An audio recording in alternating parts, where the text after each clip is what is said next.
Yeah, bitch, I said what I said. I'd rather be famous instead. I let all that get to my head. I don't care, I paint the town red. Bitch, I said what I said. I'd rather be famous instead. I let all that get to my head. I don't care, I paint the town red. She the devil, she a bad little bitch, she a rebel. She been a fool to the pedal. It'll take a whole lot for me to settle. She the devil, she a bad little bitch, she a rebel. She been a fool to the pedal. It'll take a whole lot for me to settle. Yeah, said my happiness is all of your misery. I put good dick all in my kidneys. This small gel don't come with no jealousy. My illness don't come with no remedy. I am so much fun without Hennessy. They just want my love and my energy. You can't talk no shit without penalties. Bitch, I'm in your shit if you send for me. I'm going to glow up one more time, trust me. I have magical foresight. You gon' see me sleeping in courtside. You gon' see me eating 10 more times, ugh. You can't take that bitch nowhere, ugh. I look better with no hair, ugh. Ain't no sign I can't smoke here, ugh. Yeah. Give me the chance and I'll go there. Bitch, I said what I said. I'd rather be famous instead.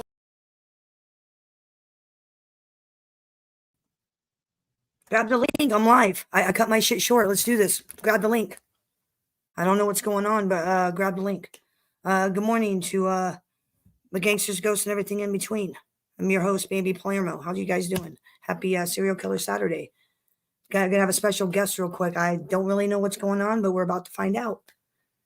There you go, girl. Grab the link. What's up? Good morning. What's up?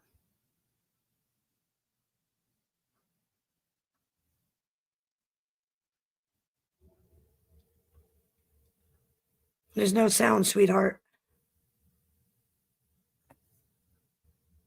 Morning, guys. There's no sound. What's up, girl? I think she might be having technical difficulties. I'm not sure, but let me see. Hold on. No, we can't hear you yet, sweetheart. Sorry, my throat's all like crazy this morning. Still no sound yet. I'm gonna let her work on what she's trying to figure out. And happy Serial Killer Saturday. I'm just gonna talk until she gets it figured out. I hate dead air. It freaks me out. There we go. What's up? There's still no sound. There's two of you and no sound, sweetheart.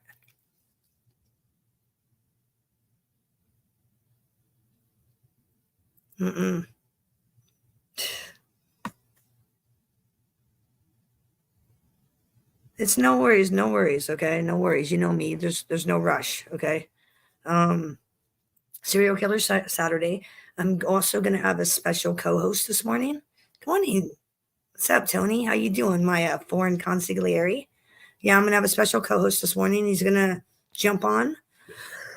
And we're going to talk about serial killers.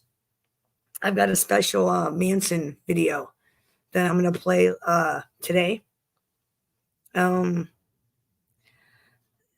I've talked before about how Helter Skelter by Vincent Bugliosi was all a lie, was all bullshit, and made up fantasy by Vincent Bugliosi. Welcome, Paul. I'm glad you joined. Good to see you again. Welcome to Gangsters, Ghosts, and everything in between.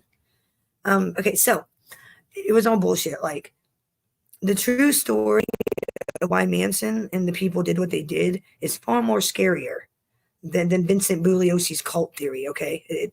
Bullshit. Okay, the LaBiancas were killed because a bunch of Manson family people were hanging out in a house next door. Well, the LaBiancas, Lino LaBianca, knew the owners were out of town. And the caretaker of the house was letting some of the Manson people stay there. Well, he called the cops. The cops came, ran them the fuck off. Charlie Manson was all pissed off. They had to die. The Cielo Drive. That was a myriad of reasons. One of the reasons was they wanted to get Bobby Beausoleil out of prison, out of jail, prison for killing Gary Hinman. So they went out, commit a crime, make it look like some crazy person did it, and it wasn't Bobby Beausoleil. And you guys are wondering, well, how do you know this, Bambi? How do you know? Because Tex Watson recorded hours upon hours upon hours of tapes. His lawyer has those tapes, and the LAPD has those tapes. They have never come out in the public yet. Other family members have talked about how it wasn't a cult. It had nothing to do with cult and a race war. That was all bullshit. Vincent Bugliosi made that shit up. He made it up. Every murder had a reason, and it was to cover up another crime. Okay? Manson and Tex Watson made a deal with this motorcycle club, the something devils, Snakes and Devils, or some motorcycle club, right? For drugs. Tex Watson and I think Bobby Beausoleil fucked them over. So they were all scared. Now this biker gang's going to come after them. Clubs going to come after them. Like I said, there's many reasons why what happened. And it wasn't for the reason. Helter Skelter doesn't exist. There was no race. There wasn't no idea of a race war. There was no, it was the real crime. The reason why it's, like I said, it's far more calculating and far more scary. Oh, speaking of calculating, almost forgot. Lefty, you piece of shit, leave my name out of your motherfucking mouth. Call me calculating? Not like you know it, bitch. I'm crazy and smart like a motherfucking fox. I'm not calculating. Stop your bullshit. I don't know April. Okay, April? I don't know you. I don't have a problem with you. I've never spoken to you. I've never spoke to you. That deal that happened in Lefty's chat room was a clone. It was not me. I do not know you. Okay? I don't have a problem with you. But Lefty, in his little druggy, delusional mind, keeps wanting to cause problems where there don't need to be problems. And Lefty, if I were you, I'd shut the fuck up. I have people that live in your state. I would shut the fuck up before I send those people to come visit you. Capiche? And they don't give a fuck about your gun. What, you don't think people I know don't have fucking guns? Fuck off, you fucking clown. Go OD already. Keep my name out of your fucking mouth. Period. Stop trying to cause shit because you want to clout chase. Because I'm doing better than you. Go clout chase someone else. I ain't the one. Fucking clown. So sorry I had to address that because Lefty and BK were on Lefty's panel last night. And Lefty decided to bring my name up. I'm not some deviant, calculating fucking nut job like you, Lefty. Okay? I don't sit around thinking of conspiracy theories. I do a show. I hang out. I do content. That's all I do. And yeah, if you call that calculating, then yeah, I guess I'm calculating because I sit and plan out every show I'm going to do. Oh, today's Saturday. So what are we going to do today? Oh, serial killer. What serial killer are we going to do? If you call that calculating, then yeah, I'm calculating. I call that planning. I plan my shows because I want to entertain my chatters. You go live and want to ramble, nod, talk like this. You can't follow the fucking chat. You nod off for hours, make everybody uncomfortable. You don't need no. Stop clout chasing. You're not going to piggyback off me, bitch. My chatters don't hang out with junkies. Okay? They already know who you are, and they don't want no part of you. Okay, capiche? So you're not going to gain any subs by talking shit about me. You're just going to get me all up in your ass. Capiche? Fucking idiot. And that's exactly what he's doing. He's just fucking clout chasing. I don't talk about that clown. I don't.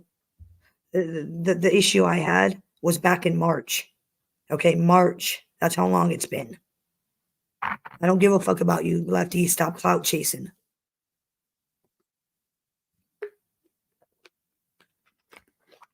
It's been quite a long time since that incident happened and you acted like a fucking jackass because you couldn't follow what was going on because you were drugged up out of your mind. That's a you problem, not a me problem. It was a me problem at the time. Now it's a you problem. Because I've moved on. I've moved on, Lefty, with my life. You, sir, you just can't seem to do that. That's a you problem. That's not a me problem. I suggest you get off the drugs, go get clean, go seek therapy, fix your life. That is the only advice I'm going to give you. If not, then go OD. I don't give a fuck. I don't care about you. You're fucking nothing. Nobody cares about you. You're a fucking joke. Do you realize, Lefty, that the people in the Southern community, they have a Lefty of their own that they call Lefty. His name's Square. We all joke and say it's the Southern Lefty. He's a Southern Lefty. Old Square is. That's bad. That's pretty fucking pathetic. When the Southern community makes fun of you, that's sad. When other communities know you for being a druggy nodder, and they're taking bets on who's going to OD first, you or Square. Like legit, my money's on you. In fact, their money's on you too. That's sad. That's fucking sad, dude. They're taking bets to see who's going to OD first, you Lefty or Square. Fucking sad. Fucking sad. All right, so I do have today is Serial Killer Saturday. I was waiting for Brittany to figure out whatever she's got going on. Because I didn't want to play my shit without, like, because I didn't want to play it and then have to pause it and then get distracted. But that's okay. We'll go ahead and do it. Fuck it. Brittany, if you want to come up, it's still fine. You can still just grab the link, whatever. I can pause it. I just don't have like a bunch of shit to talk about this morning other than serial killers. That's what I was planning on talking about. So let's see. Okay. Like I said with Charles Manson, the Manson myth is what I call it. The Manson myth. And I put together a video last night for today. So like I said, the whole helter skelter thing's bullshit. And YouTube better not give me no shit either. Or StreamYard. Better not give me no crap. Oh, I gotta rewind it. What?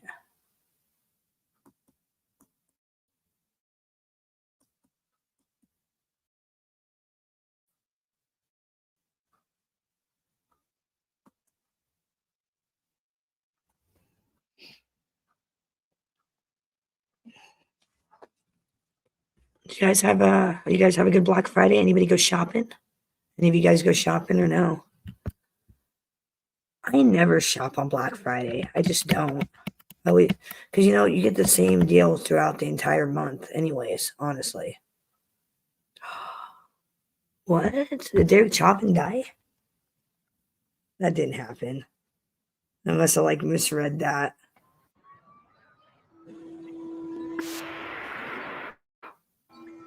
I'm nobody. I'm a tramp, a bum, a hobo. I'm a boxcar and a jug of wine. You think that my mind is like your mind, but it isn't.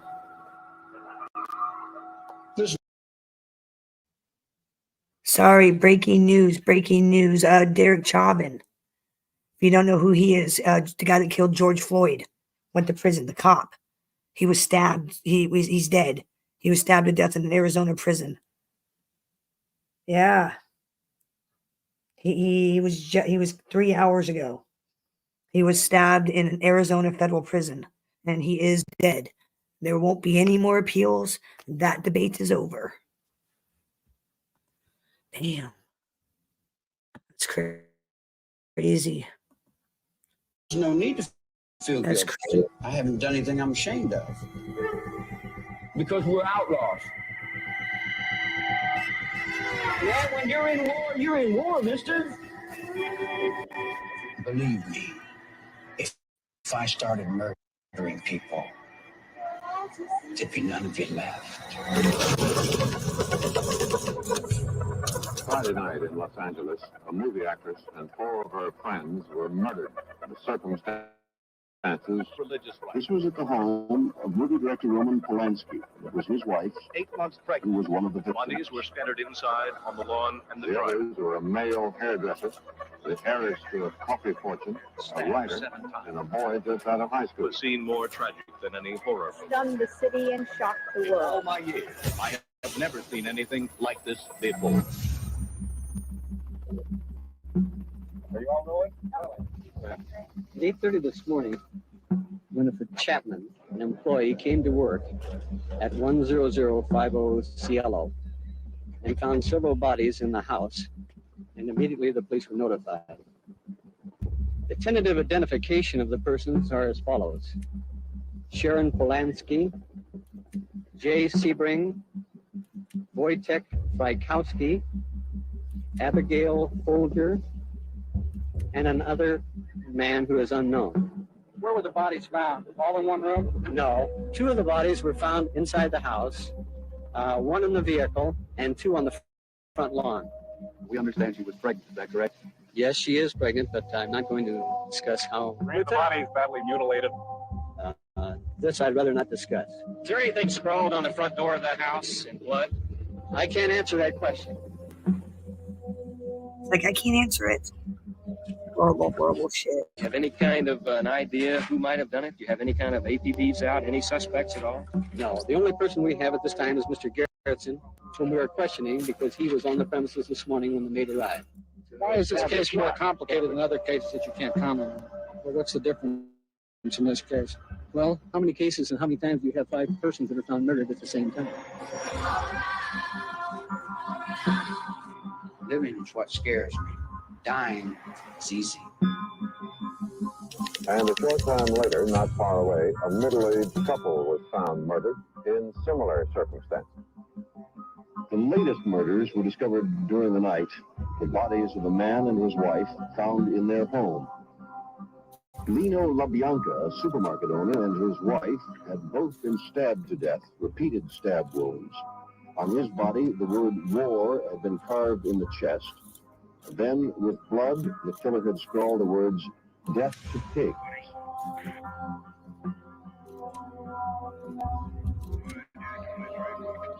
Oh my God, it's happened again. The slaughter of innocent people. That set off a panic state in Los Angeles. People locked their doors at night. People started arming themselves.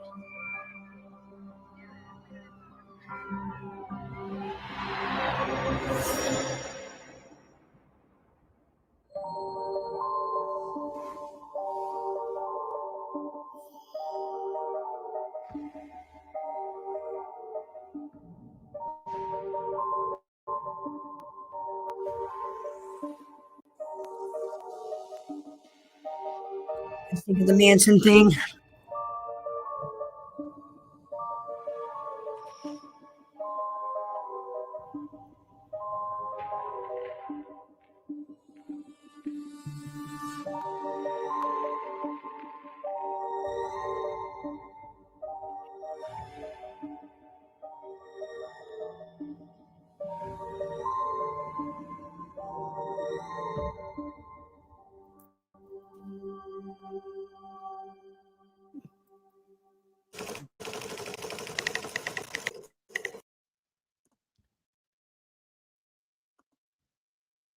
Hey, What's I up? don't know if this is working or not. It is. It is. What's up?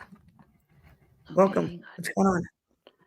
thank you. It's been a while. Welcome. What's going on, sweetheart? It's been pretty shitty, gonna be honest. Yeah, I haven't really heard a lot, but Yeah, I one second. kind of know. I Yeah, kind of know. I kind of know a little bit. You guys got together, then now you're apart again, right? Is that what's the long or the short of it? Sort of. yeah. Well, We've been here before. Pardon? I said we've been here before. You know, I mean, we've been to this point before, so yeah. I don't know But what's going on. I don't know what's going on with these people. I really don't. But I've been watching it from where I'm at. I've been watching, and it's sick. It's sick. It's sick. What y'all are doing is sick. And I'm going to say it, including you. It's sick. I'm your friend, but that's why I'm telling you this. What you guys are doing is sick. And I don't know why you guys can't stop. Why can't you stop? Why can't you and disengage? that's why I've always respected you as a friend, because you don't sugarcoat shit. Why can't you disengage? Why can't you disengage? You know what I mean when I say disengage, right? Why can't you not get pulled back in? What is stopping you from just blocking them and not talking to them and being done? What's stopping you from being This man has literally gone to the point where he has called the government on me. My only income as a single mother has been my Canada child tax. And usually when you have usually get like 600 a kid if you're low income, and low income is anything under 30,000. So with that and 2 of the disability tax credits that I would get a month here in Canada, I was getting it was like 2,200 a month, which was feasible because my rent's only $650 for this huge house. It's all inclusive. My cable is like $200. My car payment is like $510. Insurance is like $60. And then that left food and everything else. Well, back in August, Joey just admitted this not long ago. He, in AMC, called the government and told them that I was not living single. I've been living common law and been lying to them the entire time. Well, again, I'm going to ask you this again. Why? I care about you, Brittany, but you bring this on yourself. You understand No, that? I know. And you know what though, Bambi? Had I known, your friends have told you. Your friends keep telling you. I know. Stop. I know. We keep telling you. We keep telling you because we know what's going to happen. We keep telling you. Stop. Just cut it off. Cut it off. And you won't. I mean, do you enjoy the abuse? I don't understand it. And we like your friends online. No. We sit here and we try to figure it out.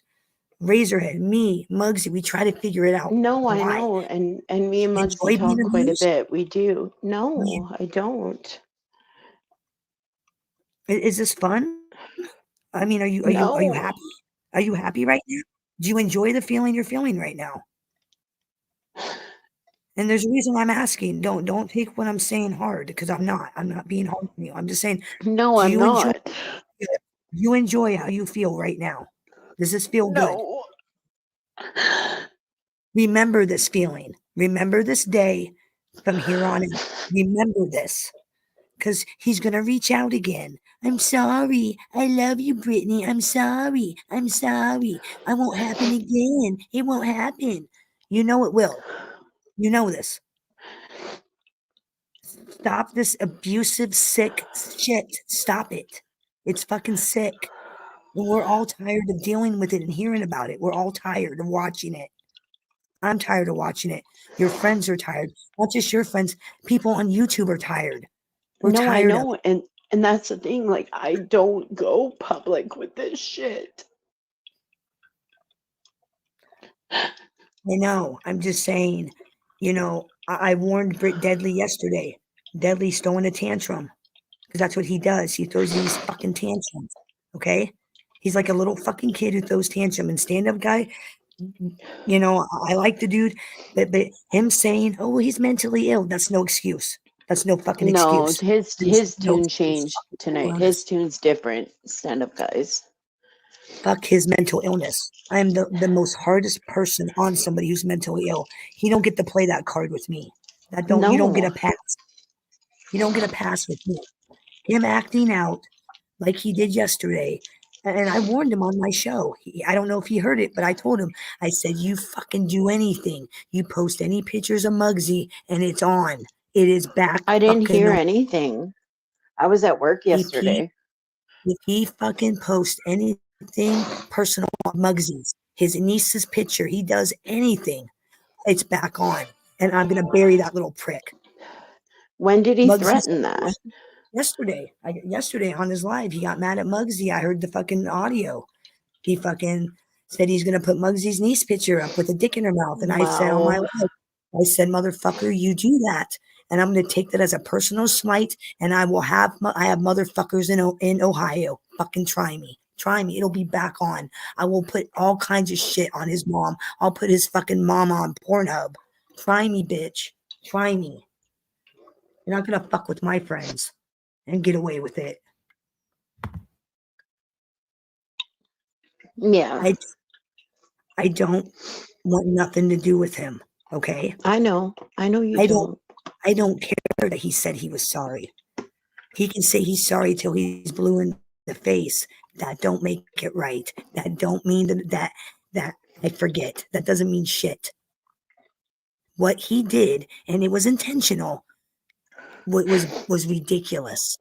Him and Manzi reading my husband's obituary for 2 days in a row was just unacceptable. And there's no sorry he can do to make me like him or forgive him. Period. Not going to happen. He can go fucking choke on a fucking dick and die for all I care at this point. Okay? I know what kind of person he is, and I don't like his character. I mean, why do you do it? No more. Brittany, it's on you. This is on you this time. We all told you. You go back to him. We're done. We all told you that. We don't want it. We don't want to hear it. We don't want no part of it. No, I know. I know. You went back to him, and here we are. You went back to him, and here we are again. And it's going to happen again and again and again and again and again, like some sick carousel. Get off the fucking carousel. Get off. Get off the carousel. Do something with your life. Do something with your life. Stop fucking around with this clown boy and find a man in your area that'll take care of you and your kids. He's not going to do it. He's not a man. Okay? He's not. No, but that's not even like really it. It's just like you're attracted to toxic people. No, because honestly, the father of my 2 other kids were amazing. No, I mean toxic relationships, friendships and shit. Look at your relationship with Manzi. That is the most toxic. Oh yeah, but yeah, that with like the online stuff, like definitely, but like yeah, that's what I mean. Online. I don't know about you offline, Yeah. but online, you are attracted to toxic people online, and you need to break the cycle. Okay, as your friend and as somebody who's older, who's been through a lot, break the fucking cycle. Stop the online cycle. Break it. Get away. Cut all these toxic bullshit internet people out of your life. Cut them off. Because this is the end result. How you feel right now is the end result every fucking time. Every time this is the end result. And I'm tired of it. I'm personally tired of it. I'm tired of you feeling bad because of idiots online. Okay? I'm tired of it. Only you can break the cycle. I can't do it for you. You have to do it. You have to do it and stick by it. If you need me to remind you every day, I will. Don't unblock him. Don't unblock him. Don't unblock him. I will. But you gotta take that initial step. I can't help you unless you're willing to help yourself. And I've told It's you that just before. like, I've told you that. it's more like, like I've tried talking to lawyers. Like, Do you realize he ruined our relationship? Do you realize that? I mean, do you I don't know if are you aware of that? That he ruined our no, relationship? I am. I am. I mean, He I does that with enjoyed our friendship. everybody. But it's partly your fault because you allowed it. And I told you, I go, you go back to him, and I got to step away. I can't watch it. I can't be No, a I part of it. know. And you went back to him. It's not like he's giving you anything, Brittany. What is he giving you? What does he offer Nothing. you He can that lie you and think? say whatever, No, money, whatever. No, won't no. say nothing. There's something. There's something. There's something that you so desperately want or need Mm-mm. that you keep Honestly, on blocking. Bambi. You keep on blocking Honestly, him. What is it Bambi. you want? No, it's at a point now where He said that last time. no, Said this. but We had this is the this exact same time, conversation the 3 no, weeks the ago. last time before we like talked a couple weeks ago, me and my dad went to a lawyer. We talked to them to find out like You what know what, I Brittany? can Come to Iowa. do. You know what? Come to Iowa. Come to Iowa. Come to Iowa. And if they fuck with you, then they have to deal with American law. And I'm right in their backyard. Come to Iowa. Come to Iowa, Brittany. Come to Iowa. Come to my house. We'll fucking take care of them on American soil, okay? Because believe me, you'll have more rights here than you do now. Deadly and AMZ. AMZ, I'm telling you, girl, you're on thin ice. I start making phone calls and your life's going to get real fucking difficult. Real difficult. Start making phone calls. You better Because not, like I've man. Because I got a like post.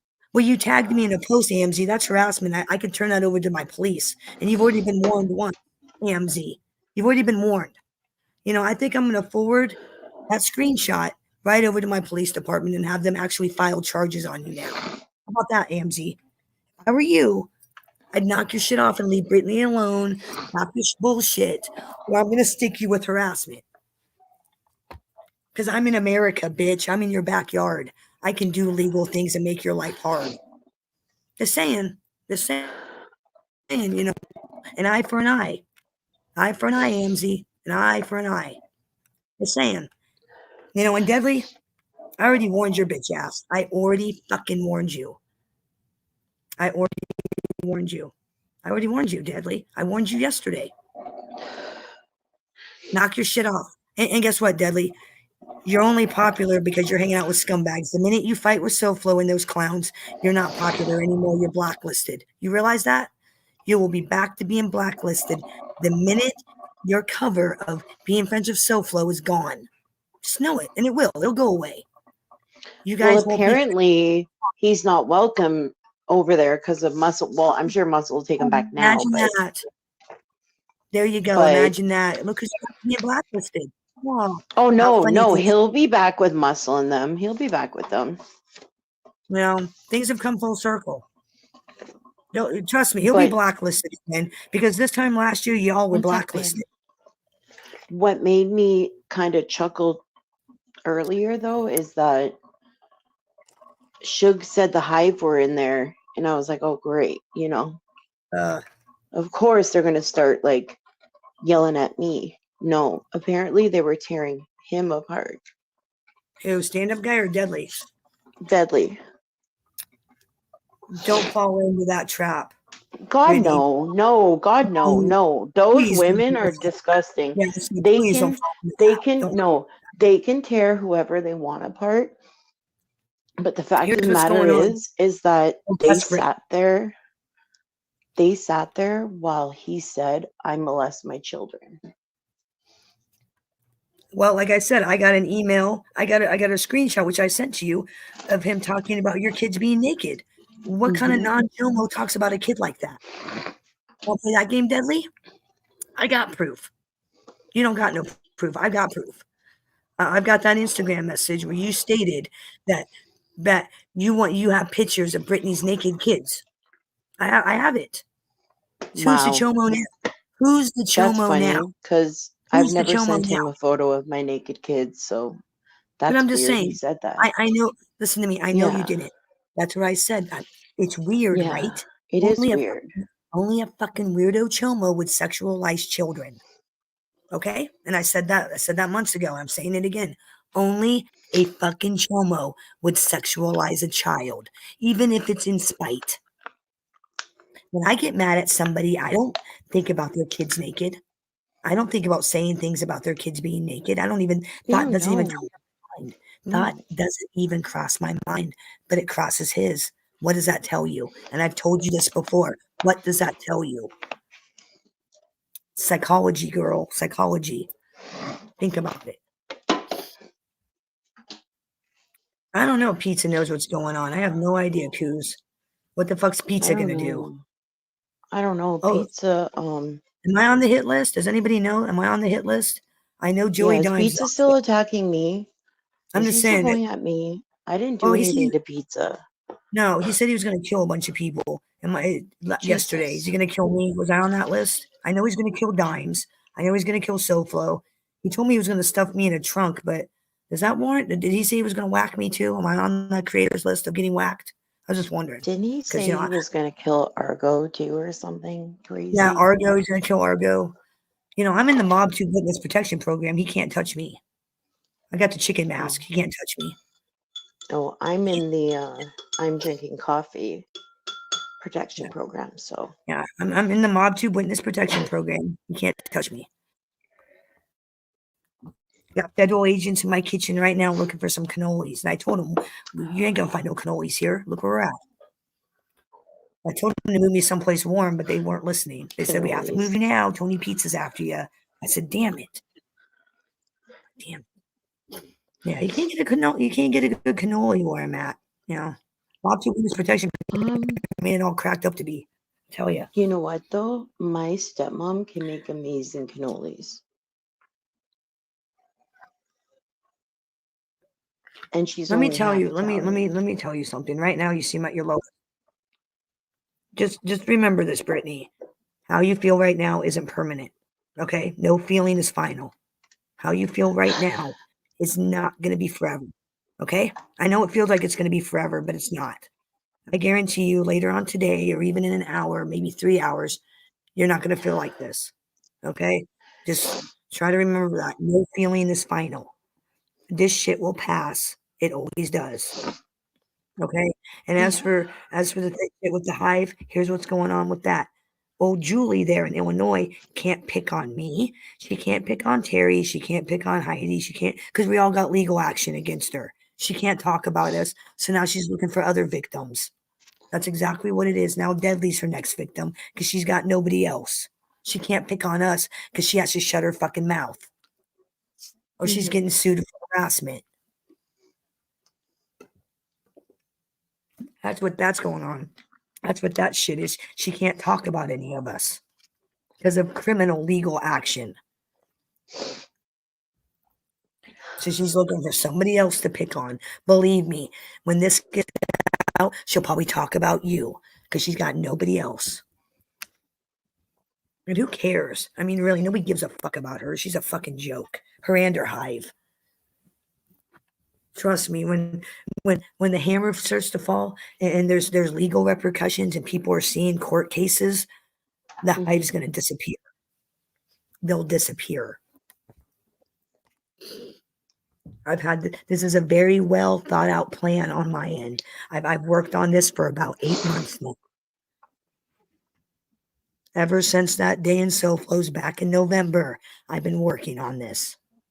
It's been a very long, drawn out thing on my end. It's been a lot of work to get that bitch caught up. Took me a fucking year to get her where I want her. A fucking year. And Manji, TikTok. It was January when you posted my house of last year. TikTok, bitch. I've been working on you for a year as well. Your time's about done as well. Motherfuckers, I'm not like you guys. I don't forget. I don't fucking forget nothing. I'll sit and I'll wait. And I'll make you think that everything's fine. Everything's not fine. Everything hasn't been fine for you, Manzi. Do you not understand that? Everything has not been fine for you for about a year. I've been on your ass. I've been slowly working on things, pushing you, doing things, making you do what I want you to do. And you've done everything I've wanted you to do, just like Julie. Just like Julie. In fact, I even got you bitches together so I could nail you both at the same time and set you both up. Hold on. Sorry, Bambi. Tommy, when did I have a show about you?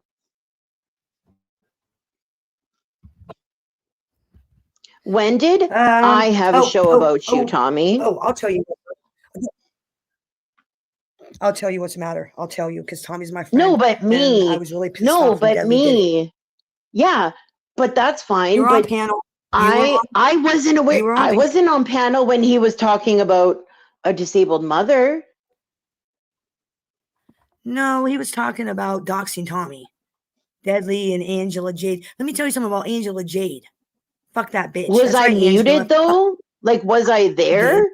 Like, was I participating, speaking on it? Because I don't recall speaking on it. Because half the time, the last like 2 weeks, anytime I'm up there, I'm either working, muted.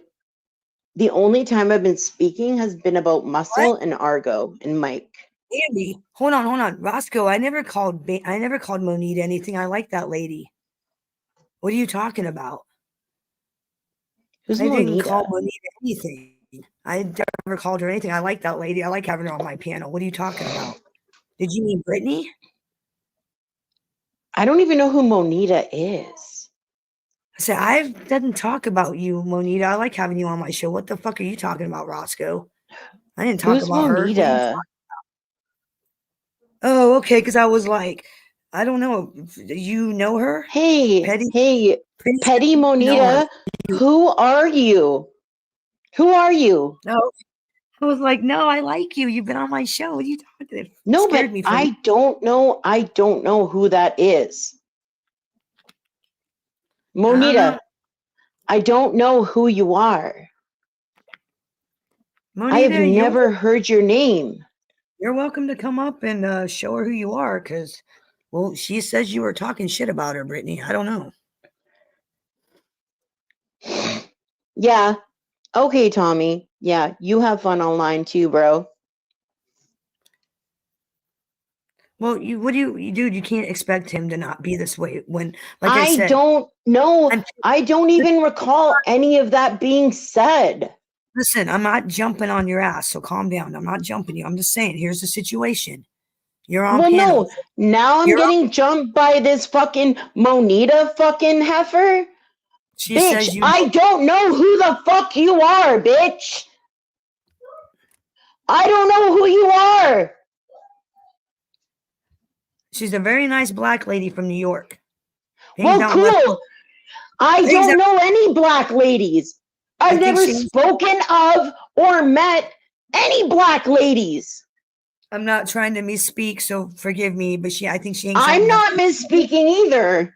No, I said I'm a fucking indigenous fucking woman. So you're not gonna play a fucking card with me, Miss Monita. I know. I was just telling you she was black because I just want you to know because maybe it rings some bells. Like, oh, okay, you know what I'm saying? Yeah. That's the only reason I said that. Well, my kind, Monita. Whoever the fuck you are, Monita. You're about to find out. Put it up. Okay, Put it up where I talk. Play the clip, Monita. Play the clip. You ready?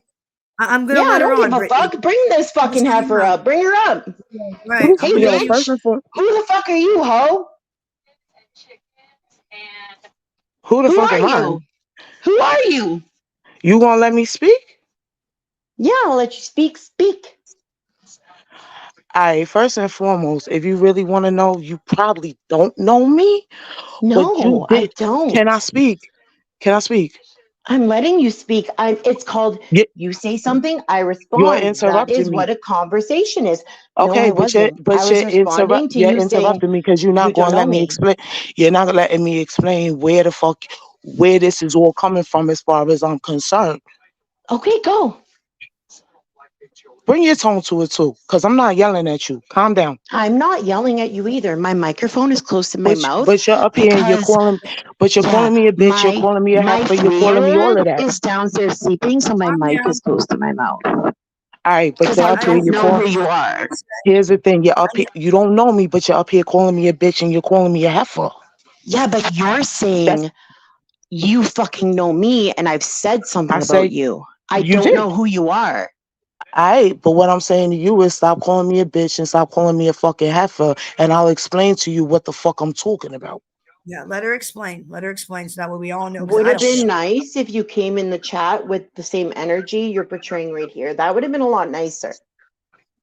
Nobody dictates Monita's energy. Can you not talk Nobody about yourself dictates in the Monita's third energy. person? Please don't speak about yourself in the third I person. speak We're trying about to have myself. a How you normal gonna tell me how to speak conversation. about myself when you've disrespected me, bitch? Calm the fuck down. I Bring your don't know tone who to a. you are. I Did don't you know call who me a you bitch? are. Did you call me a Yes, I bitch? Did you did. call me a heifer? Yes, I Okay. did. I said, who's this bitch? Who's this heifer? I don't know who you are. So then how the fuck you mad at me for coming at you with a certain energy when you just called me out of my name for the second time? You Now came if in you the shut the fuck chat. up, I'll You if you came in shut the chat trying to be relevant, saying I fucking know trying you to and I've talked about trying to you. be relevant. Bitch, What I the fuck? never said shit about you. You didn't? You sure? Because Yeah, there was a I'm time when sure. I posted. Let me explain to you. Let her There finish. was a time Let her when. tell you shit. Let Thank her you, tell you Bambi. what's going on. You know what's going So on because back I want to in the know summer, what's going on. Sorry, please there go was ahead. a Go ahead. time when I guess Mr. My Guns go off over there in the UK. He was talking about fucking Josie, right? Now I I don't posted some. Can I finish? I posted some shit in his comment section in regards to Josie, because there's some issues, but I ain't going to discuss that with you. You very much quickly jumped in his comment section and was running off at the mouth about me. So then I took it to Roscoe because Roscoe fucked with y'all. I didn't fuck with y'all. Roscoe had Mr. My Guns go off over there in the Great Britons, take the shit down. But yes, who's Brittany, Mr. My you Gun did Goes Off in the Great Britons? Who's that? I don't know who that. the greatest thing that allegedly the greatest. I don't like that dude, so I don't like saying his name, I don't know who that Is especially it is. because I that have no idea who that is. weirdo who bangs trannies that like wears a face mask? That weirdo? him, yeah, him, yeah, him. Yeah, yeah. Mr. He's a My Marky. Guns fucking go off, yeah. weirdo. He's a fucking Uh, creep. Okay, He's a fucking so creep. fucking so clown. right. My issue Yeah. with you was right. In his comment section, he was talking shit about me, and you jumped in there and was talking shit about me too. So, like I said, do you know me? Nah, you really don't. But you, No, in because I didn't even recall it. And I'm not trying to interrupt you. I'm just saying. well, I got the screenshots. You see what I'm saying? Because, like I said, No, no, I know. Miss Roscoe was Paul. the one that was over there. So then what happened was I sent it to Roscoe, and I told Roscoe to clean everybody up because I didn't feel like having to clean y'all up. See, well, okay. Can you? Okay, Miss, I'm sorry. can I say, give me, can I say Can something really quick? Just real quick, real quick. Miss no, Paula, it's thank you okay. for the $10. I appreciate you. I appreciate you, Miss Paula. Thank you for the cash. Bambi. I love you.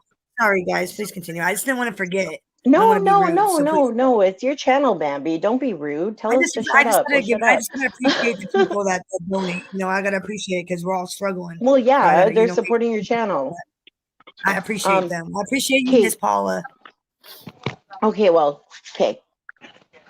Monita, Yes. I apologize for calling you a bitch and a heifer. But you don't have to accept it, but could you please refresh my memory on, because I haven't spoken to Josie in a long ass time Mm-hmm. because she's a sneaky ass snake and I Mm-hmm. had to learn that the hard way. Synthetic wigs. Really, I like Josie. What do I know? What do I? So I What do I? don't Yeah. even What am I not remember. knowing? Because I thought she. I don't know her like you guys do, but like he's always been nice to me. All right, well, we'll just leave it at that. I'm not trying to stir shit up. That's just surprising. I'm just surprised to hear. I'm just surprised. That's See, all. I don't Really like surprised. I don't like to tell people how to feel about other people. So like I'm the type of person where I'm No. like, I appreciate that. I'll learn whether I get my hand bit or burnt. Like I'm gonna learn about a person. Like sucker for punishment. I listen to what people say. I listen to what people say, and I keep it in the back of my mind. But I make my own opinion. And 9 out of 10 times, what people have said have been spot on. When they say so and so's a scumbag, I'll be like, oh, they're nice to me, but I'll keep that in the back of my mind and I'll watch. And 9 out of 10 times, my chatters are right. They're like most Well, spot on again, almost if every time. y'all want me to get into why I don't F with Yeah. her, it's because she said over there in her homeland, it's okay to call people that look like me the hard ER. Then she went at me on some No, it's colorism not. shit. So with that being said, when Mr. My Guns Go Left was popping with her or whatever, I went in his chat and I said, the bitch is not real. She's a fake ass hoe, whatever, whatever. Then Brittany, I guess that must have been the time when you was fucking with her or whatever. Because you jumped in the chat, you jumped in there and you was talking crazy to me too. But again, be it that I don't be over there like that. Yeah. I sent the shit to Bosco and I told him he better clean it up. See, well, when you say the homeland, are you talking about? You said her homeland. I think she told me it was Africa. No, okay. I thought she said she was from Africa or something. No, that's her homeland is the UK. The UK. Okay. Did she ever live in Yeah, Africa? Josie. Now her father African. Yeah. Okay, that's where I'm getting it from. Well, do they even use that word in Africa? Is that a word that they throw around in Africa? I believe they do. Do they? I mean, I believe they think they do, would. but again, I think, It'd be just like I as said offensive as it before, is here. yeah, it hit different. See, it hits I think different it knowing was how I was raised and who I was raised by and what I've seen my people go through. And I'm not talking about my people as in black people. I'm talking about the people in my family. Yeah. Well, you know, that word isn't a good sounding word anyway. That word doesn't even sound nice. I mean, if you think about it, like not even what it means, but just how it sounds, it just doesn't even sound like a nice word, you know? So it's like I don't get why people still insist on using that word. It's like it doesn't even sound nice. There's And no you know, there's no purpose for it. I'm not gonna sit up here and lie or whatever. I've used the word. I've never used it towards another POC ever. But I have used it, and it isn't my right to use it, and I really shouldn't use it. Oh no, Brittany, I've done my homework on you. When you interjected yourself into that beef that I got with her, oh yeah, I did my homework on you. I know you used to co-sign somebody saying that. That's what those are your words, not mine. I heard you specifically say that. Yeah, no, I did. I definitely did. 100%. And it, see, the thing,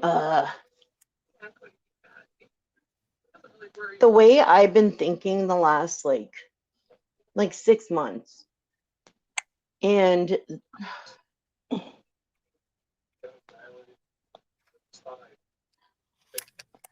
this has just been recent since like the main matriarch of my family passed.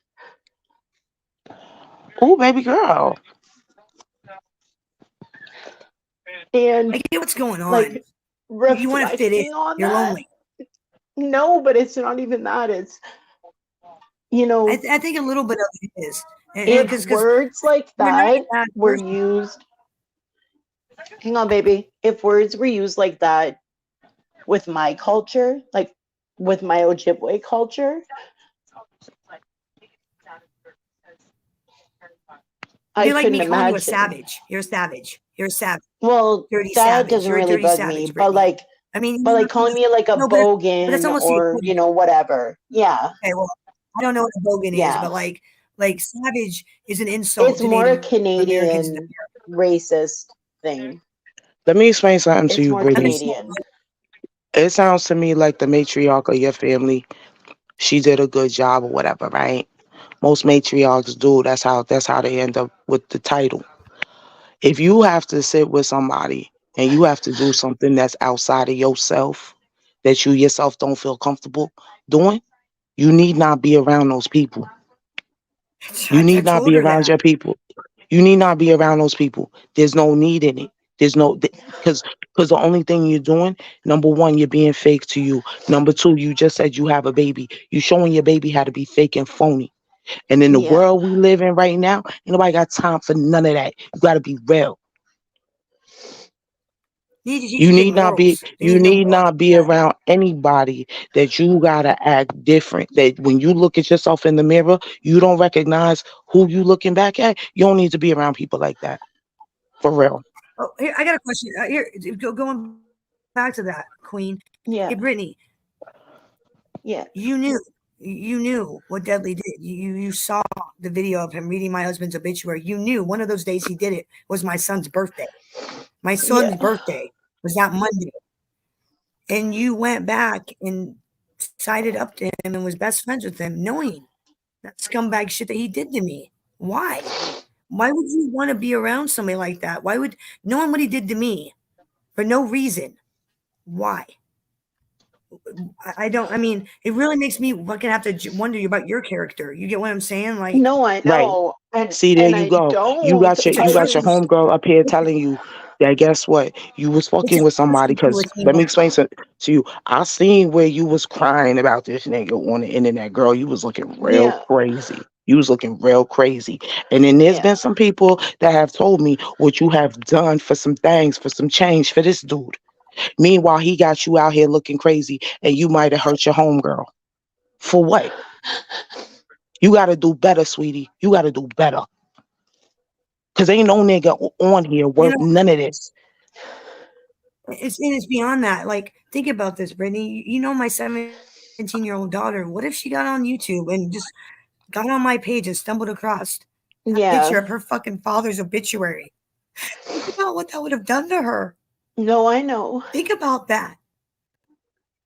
Or my 13-year-old. What if he had gotten on YouTube? Because they use YouTube. What if they had stumbled Yeah. across that piece of shit? I mean, think about that, dude. I mean, that's fucked up. And you went back to him and you sided up with them even after they did that. Even after. My trust is real lacking. You get what I'm saying when it comes to you because of No, that I shit. do. I do. I do. Bambi, I do. I do.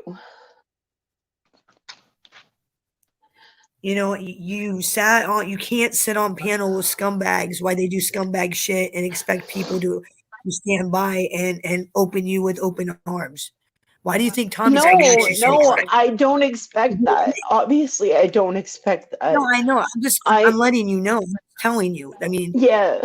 you like Tommy's coming at you because they Deadly and Jade and Angela Jade, that fucking cunt. Yeah, I said it, cunt. Fucking is sitting there saying horrible things about Tommy. They're gonna dox him. It's talking about his fucking mother, and you're in the chat room. Maybe you weren't paying attention or listening. That makes you guilty by association. Yeah, You're because friends I with them. Facts. honestly, I don't remember that Makes you anything being feel said about that. was I got it, and I was like, dude, I'll fucking smash that bitch. I'll smash him. Because there were I'll go the fuck. days, like right now, Bambi, you don't really know, but I've been working Tuesday, Thursday, Saturdays lately. But you know how he is, Bambi. Now I'm just letting you know. You need to But decide let me what's more ask you a question. Let me ask you a question, right? So, like, you just went at Tommy extra hard. You just went at him extra hard. But you rock with people. See, and this kind of ties into the whole thing with me and Josie and you interjecting yourself in something that you really ain't Yeah. understand what the issue at hand was. Like this is different. You rocking with people that are doing evil. Why you okay, mind you, yeah, you a mother. evil. You a mother. So let's say I jump out here and I drag this shit out your child. How you gonna feel about that? You gonna want to get at me, right? You gonna want to get at me, as you should. So when I see you disrespect me behind some stuff that you don't know about, yeah, I got every Yeah. right to disrespect you. Tommy, that's his mom's. How would you like if somebody dragged your son for taking care of you? But you Yeah, but see, affiliate your, like, Guess what? but here's the problem. Like Bambi said, you affiliate yourself with people that do that, whether you know or not. You still affiliate yourself with them, and like all the old timers have told us all.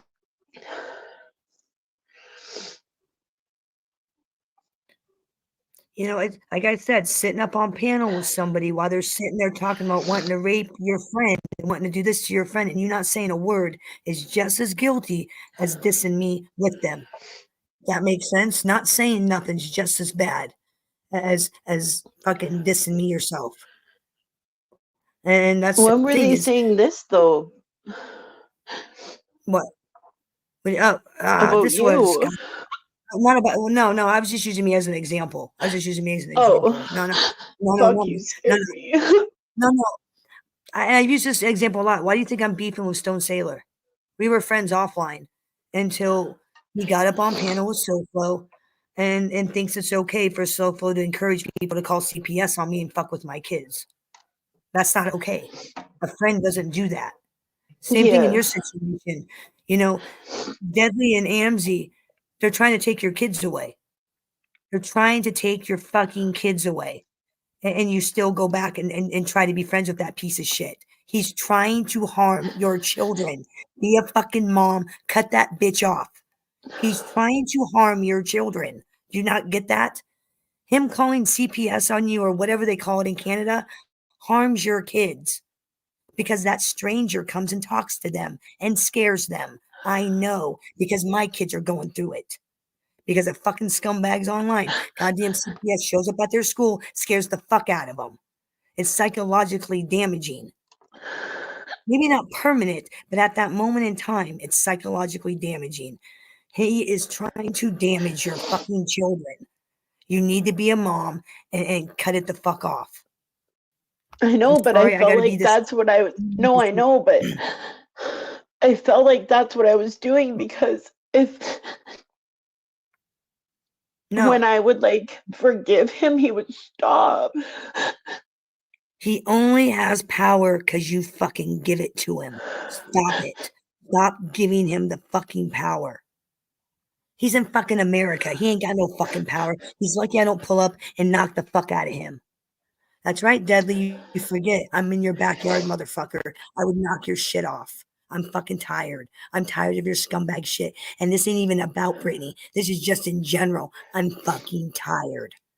I am tired. Knock your shit off, or I'm gonna come knock you the fuck out. And I am not even fucking joking. I'm dead fucking serious, punk. I've got people in Ohio just waiting for me to say, go ahead. So I would think long and hard about your future, Deadly. And call the fucking cops. They don't give a fuck about you bitches on the internet. We've already been through this. They don't care. No, they don't. Don't give a fuck. You can't run to my cops for protection because they don't give a fuck about you. Period. Fucking bullshit. Why can't you motherfuckers act appropriate? Why can't you act like decent fucking people just once? Why? You ain't getting any money. It's not like you're getting fucking paid. You're not making any Yeah. fucking money, so why are you doing it? Why are you doing it? You're not making any money. You know, if these motherfuckers were going after people and making hundreds and thousands of dollars doing it, I could get that. I could understand it. But no one's making money hurting others. There's no money. The money's gone. Exactly, Roscoe, and that's just shit these bitches do. Twice now, I've had CPS fucking come to my door and talk to my kids at school. Twice. And they know I'm not a child abuser. That's why my kids still live with me. I'm not a child abuser. You fucking idiots. I don't have little kids. I have teenagers, and my teenagers tell the truth. No, my mom doesn't abuse us. No, we got plenty of food. No, we got plenty of money. No, we got everything. I mean, do you really think calling CPS is going to get my kids taken away? I don't have little kids. I have grown ass teenagers that tell CPS what's up. They say these people on the internet are a bunch of fucking retards and they need to stop harassing us. And then they tell CPS to go fuck themselves. Like, that's what happened on Friday. My daughter told CPS to fucking fuck off. She was like, this is ridiculous. You guys that were just here last month, you know my mom doesn't abuse us. These internet people are fucking stupid. Go fuck yourself. Yeah. That's what you accomplish, people. That's all you've accomplished is annoying innocent minors. You just, that's all you've done is just you've annoyed innocent minors. You haven't annoyed me. I'm not annoyed.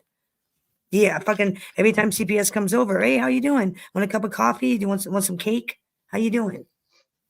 The last time, fucking on Friday, they were here for 2 minutes. 2 minutes she was here. She's like, oh, well, I got to come out. I was like, yep, what up?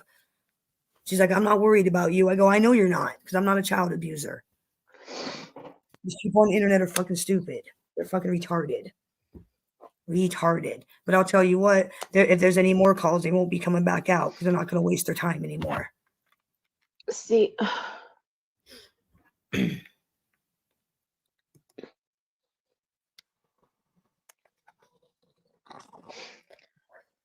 well, I'm not going to let anybody talk about my friends. I don't care whose fucking show it is. no, I know. If I'm on a panel with somebody and they start talking shit about Tony, start talking shit about Tommy, I'm going to say, no. You don't know them. You don't talk to them offline. They're the nicest fucking people. You don't know them. You're out of line. And that's the problem is like you hang out with people that do scummy, horrible shit to people who you claim are your friends. And See the like, issue? And I hate saying, but when whatever they were, no, yes. I know, Bambi, but whatever they were saying about Tommy, I don't know what day that was. I really don't remember hearing it. Like, I'll tell you at what, all. Angela Jade, she's a little fucking instigator, just so you know. She's an instigator. She's a snake. No, I know. I don't talk to her. I don't know Privately, anybody. I don't. And she's gonna hear this and be like, where's Bambi? Because I don't like you, bitch. I know what you've done to my friend. I know what you did to my friend. Like, cause she tried the whole, like 7-8 months ago, she tried the whole, oh, Tommy doxed me, blah, blah, blah. Fucking long story. And when let me tell you. Let me tell you. No. I'm not saying that's true. I'm not saying that's true, Bambi. I'm not. I'm saying Angela Jade robbed my friend Tommy. She robbed and ripped off my friend Tommy is what Angela Jade did. She ripped off my friend Tommy and used him for money. That's what she did. There you go, bitch. I'm putting you on blast. I wasn't going to say nothing because it's Tommy's business and not mine to be putting out there. But you know what? You used my friend for money. You're a fucking snake, a con woman, and a piece of shit cunt. Go fuck yourself. That's why. That's why she conned him out of fucking money. She's a fucking snake. Well, yeah, no. I was just going to say, all I was going to say with that, Bambi, is that I told her, even back then, I said, you don't have proof of that. I'm not going to, because she wanted me to go live and go off on him back then. And I said, I've never seen him do anything like that to anybody. And you can't show me proof that happened. So I'm not going live about it. I'm trying to find what day it was.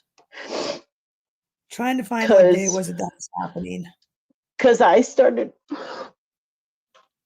think it was, I want to say it was last week. I can't remember. I'm trying to find, I'm looking.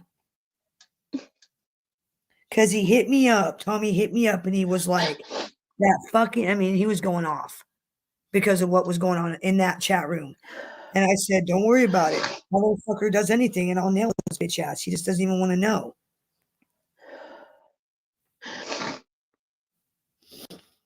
I don't know which one it was. I want to say, I'm looking. I'm trying to find it, but It wasn't like the past couple of days. I want to say, I think it was last week.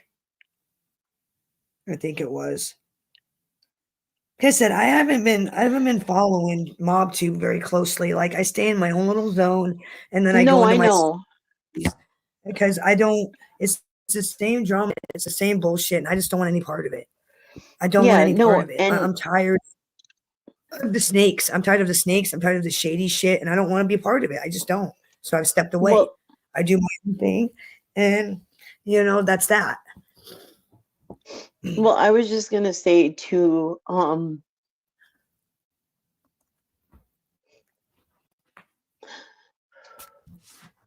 Monita, like, I'm sorry I didn't recall that interaction with us.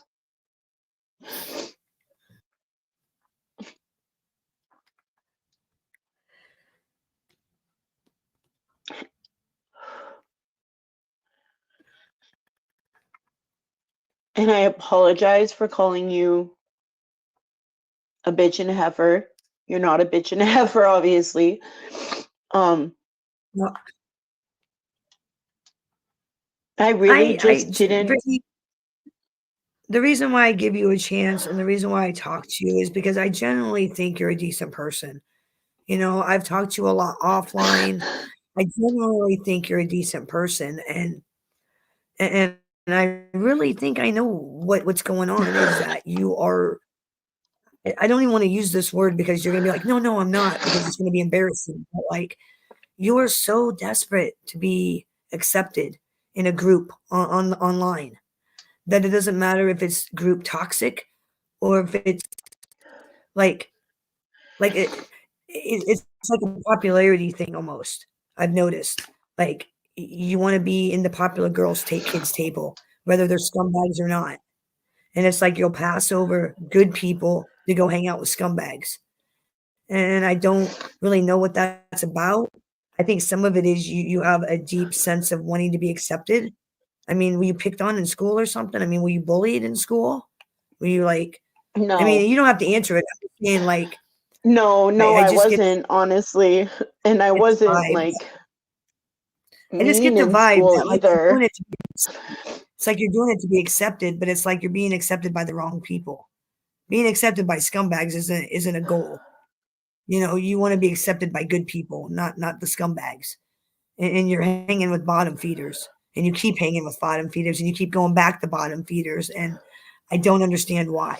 Like I kind of get it because I used to be the same way. I used to go hang out with criminals and druggies and scumbags, people who did not have my best interest in mind at all, because I just was because I wanted to be around people. I'm not saying that's the case with you, but I mean, I'm just saying I can somewhat get it, but like you're an adult. You got to put that childish shit away, and you need to surround yourself with good internet people, not bad ones. Yeah. Hanging And just with the bottom Beetle, feeders is the these goal. aren't tears. These aren't tears to fucking do shit for you. Got it? The thing with Deadly is I won't accept his apology because he keeps doing the same scumbag shit. He's not sorry. He's not sorry. That's kind of what Beetle's going along with is you can cry all you want, but when you keep doing the disgusting behavior, you're not really sorry. It's kind of I think But where it's she's going not, with it that. doesn't have anything to do with being sorry. Well, it's about being remorseful. You do bad things and treat people like shit. You either feel bad or you don't. Yeah. And Not you, Beetle, like you I as a don't know. Beetle, I don't know who the fuck you are, for one. And for two, come up here and show your face and then say that shit. Because I don't know who you are. You're a sock account to me. Beetle's part of my Beetle crew. They're with the Beetle crew. Yeah, I know, but Beetle was also someone.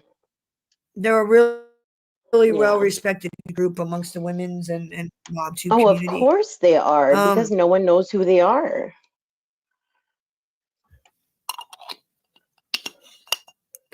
Well, I like them because they're respectable and they're nice people. They've always been nice to me and respectable to me.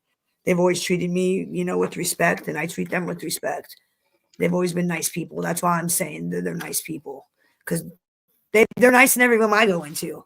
I mean, I don't know. I don't know about you. My experience has been nothing but good. That's why I'm basing my judgment on. You may have had not a good experience. I don't know. Exactly, Roscoe. She is.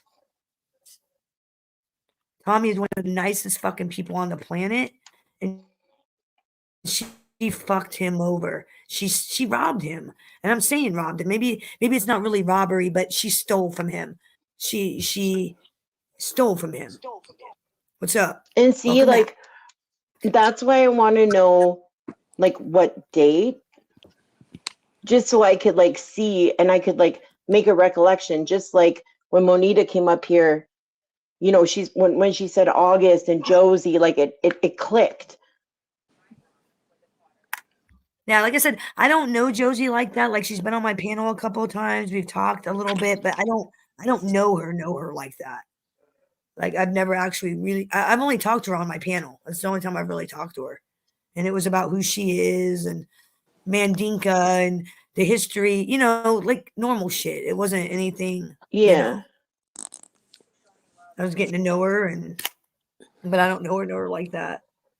I don't know. I just like I said, I've stayed out of the drama. I stay in my own little circle. I go to certain chat rooms and that's it. I don't want issues with motherfuckers. I don't want it's the drama's stupid. And as for Lefty, man, he needs to keep his fucking mouth shut. He needs to leave my name out of his mouth and stop trying to clout chase. And just letting you guys know, he's clout chasing. The shit he said yesterday to BK, he's clout chasing. What happened was see, here's the thing. Yeah. I fuck with Lefty, and like I said to you before, I know y'all got y'all issues, whatever. Yeah. I ain't in the middle of none of that. No, I know.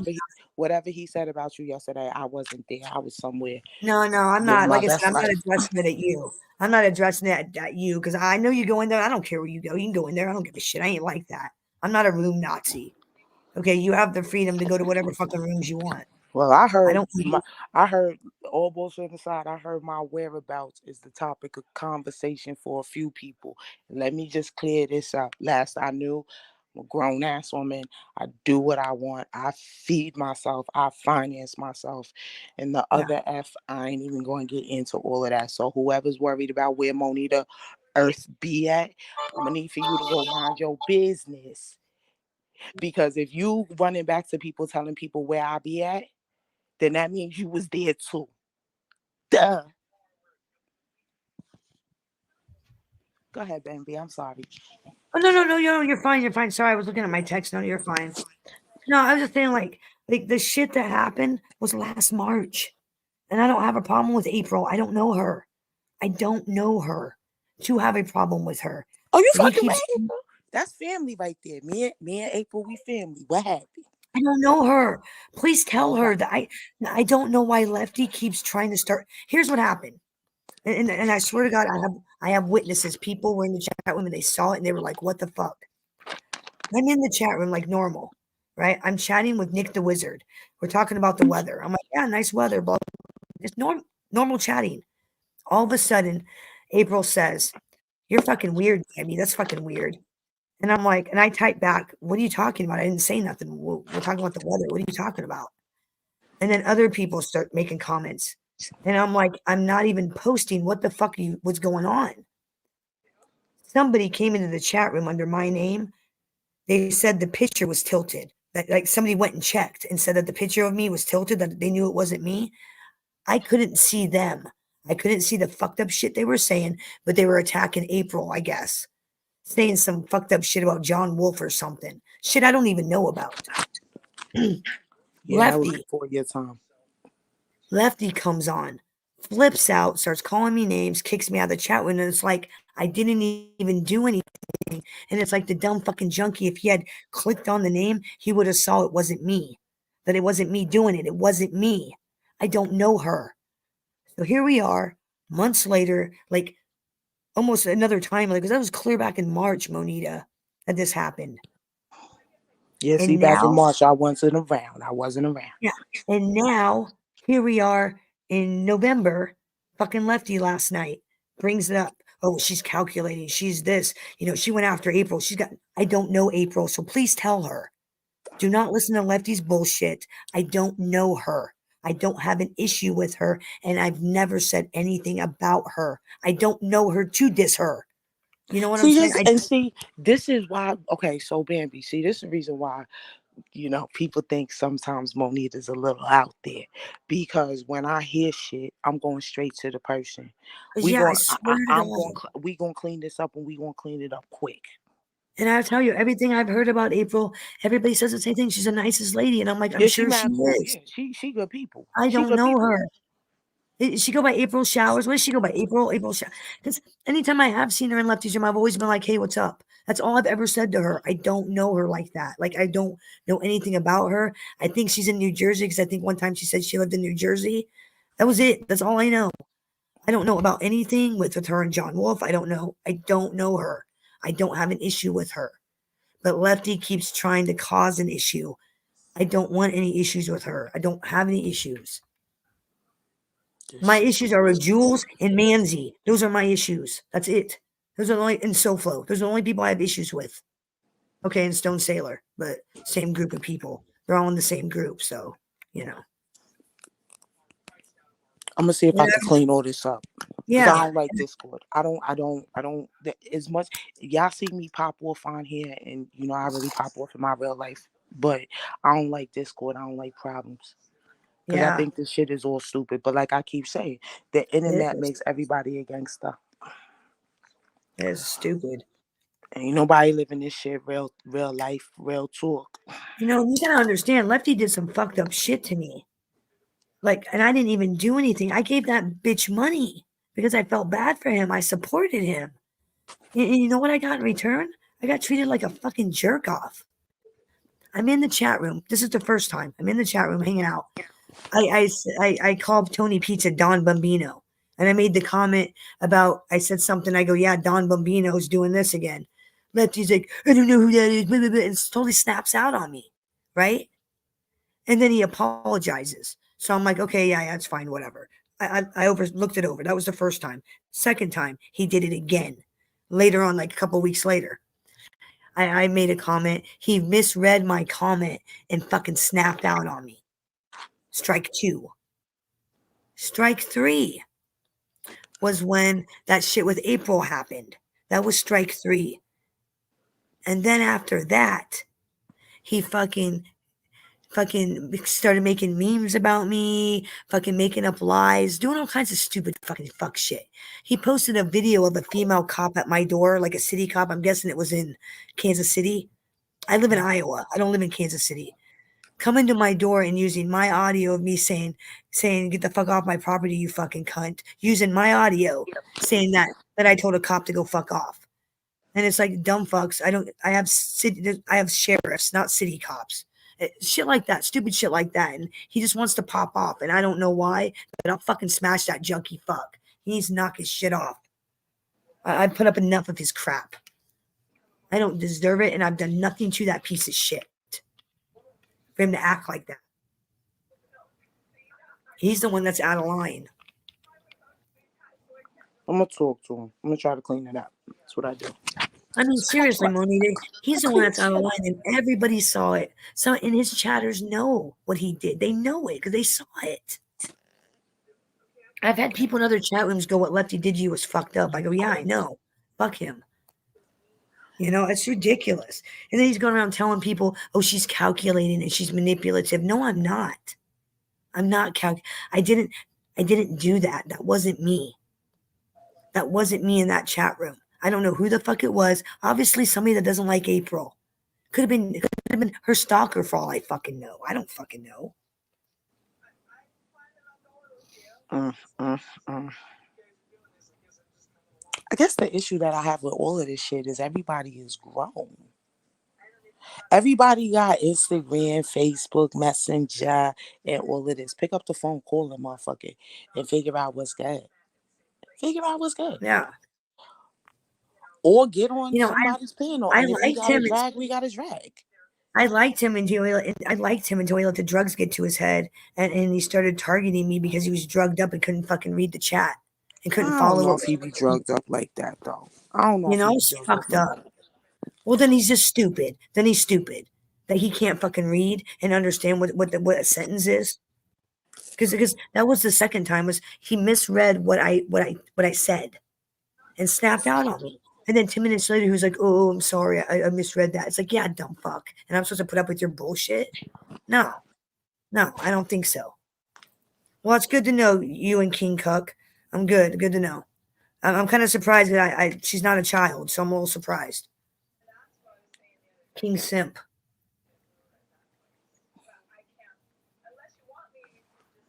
Well, how I feel is this. Brittany, you know what I'm saying? I heard you apologize and shit. Moni does not want no like to continue drama. So I accept your No, apology. But again, like I said, you really don't know me. This is the first time me and you have ever spoken. And yeah, I posted a video about you. I sure did, girl. I sure did. And I tagged you in it because that's what I do. I posted a picture, a video, and I told you, real clear, we could dead this shit, and you just apologize, so the shit is dead as far as Monita is concerned. As far as that shit with Tommy, my boy or whatever, so you gonna have to clean that up, Brittany. Cause if he tells me to come for you, I'm coming. I'm not going to stunt. If he tells me to come for you, I'm coming. So clean that up. Bambi, I'm gonna figure out this shit it's fine. definitely with April, and then I'm gonna get this shit together with Lefty because y'all both seem pretty cool or whatever. So I don't Yeah, I understand don't. Yeah, what please I do. think this is just a Tell her I don't miscommunication. have an issue with her. Yeah, I don't have any issues with her. I don't know her. And all the interactions I have had with her has been pleasant. I've been pleasant to her. She was pleasant to me, except for that clone that came into the chat room and was talking shit to her, and that wasn't me. I don't know her like that. I don't know her personal information like Now, that. see, there's a person in your chat right now that's being mad disrespectful, is saying that he's sending pictures. Like, that's nasty, my G. Why would you do that? Would you want somebody to send news of your mama or of your daughter to somebody? You Uh, don't do no shit he's like that. he's trolling. I know what he's doing. He's trolling Deadly. He's trolling her ex, who's making fun of her. He's trolling her ex. And she needs Is to what he's leave doing. him alone. She need to leave that nigga alone. Because he don't That sound like he King right Cut for her. guy's trolling Deadly. Yeah, well, fake Deadly. I know. I know. You should quit asking for nude pictures of women online, dude. You should quit talking to all these internet weirdos. King Cup. You should. You should. Honestly. You should. Yeah. Talking to dirty chatters, King Cup. That's what happens. You get nude pictures of weirdos.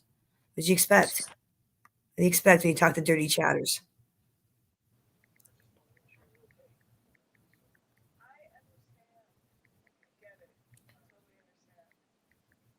And Brittany, if you're listening, I'm not gonna try to get all personal and shit, but just it'll get better. It will. Please trust me. Please trust me. Brittany, if you listening, sweetheart, stop fucking with I these was where bums. you were last week. And if you're Stop talking fucking about with what I these. think you're talking about, just think about this. I almost did the same thing last week. So it'll get better. Trust me. Trust me. It'll get better. I mean, look at me now. I was where you were at last week, wanting to throw in the towel, not wanting to be here, all depressed, and now I'm fine. You'll get there. Okay, you'll get there. You will get there. I promise you, you'll get there. And I'll do my best to try to help you get there. And there's other people online that are here for you. You just gotta just you gotta do the right thing.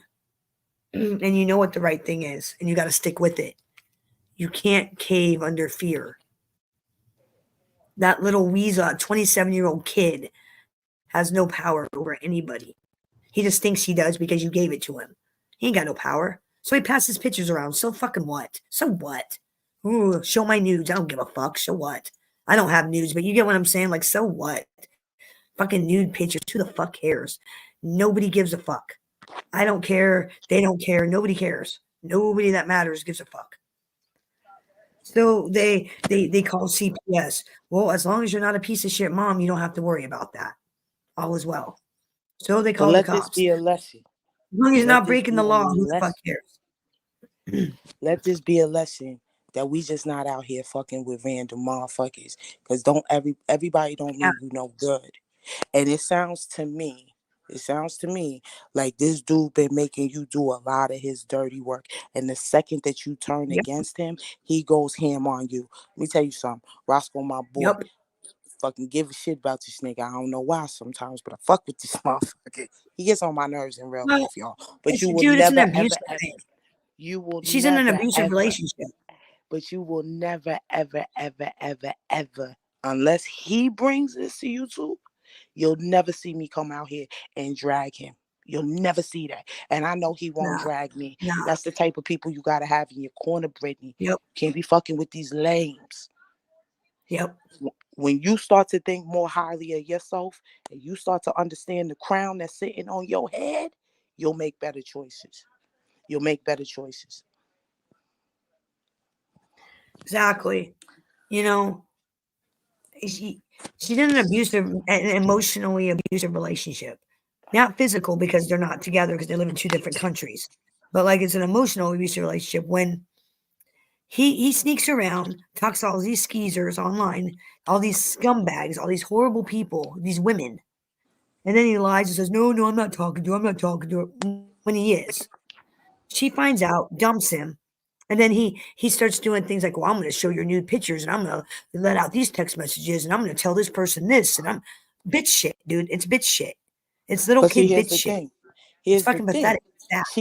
She gotta test his gangster. She gotta say, go ahead, son, do it. Go ahead, do it. Go ahead. Exactly. That's what I said. So the fuck what? Do it. Show my news. I don't give a fuck.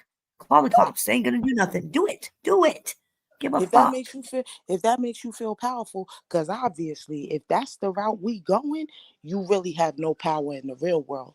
Like you a Exactly. That's what I bitch told ass her. motherfucker. And Deadly, I'm telling you, if you listening, don't come for me, because I will come for you. I ain't no disrespect, Brittany, but I ain't Brittany. I will drag you. Because everything that I've been hearing about you, my G, you ain't popping. You really No. not popping.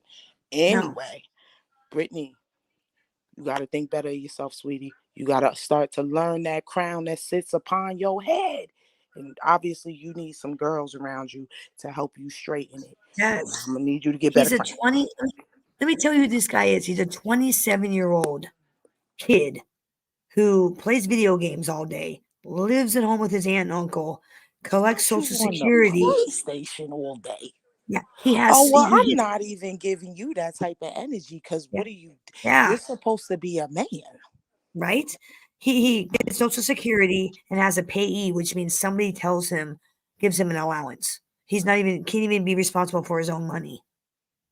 I mean, what does that tell you? I mean, An what? allowance at Yes, 27. he's got a payee. He's got a payee, which means Oh, somebody gets his money and he oh gets yeah, I no. know about the pays.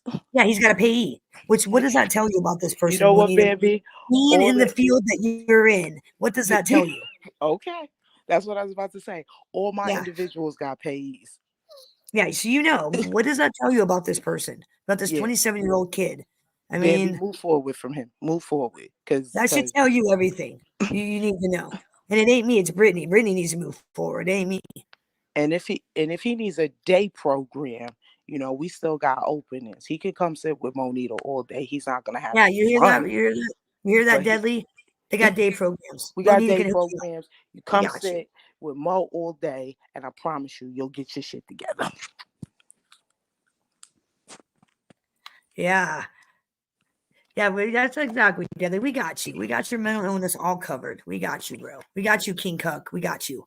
Bonita will sit with you all day long and take care of Yeah, you. King She Cup, will. come to the day program. Come to the day. She Now, day, bro.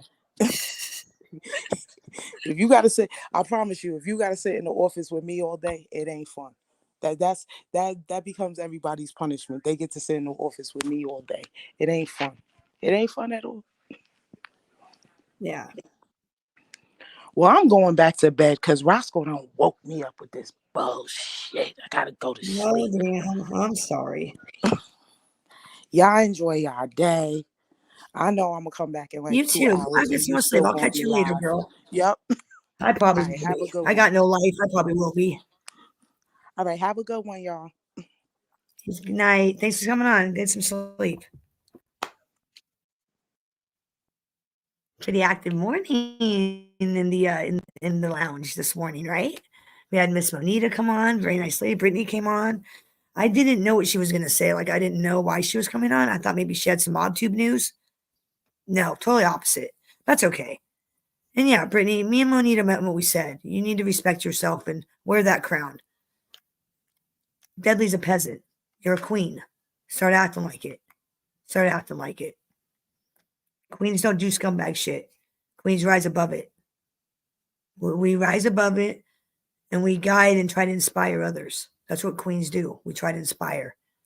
Try inspire, Brittany. Inspire people. Inspire others to do good.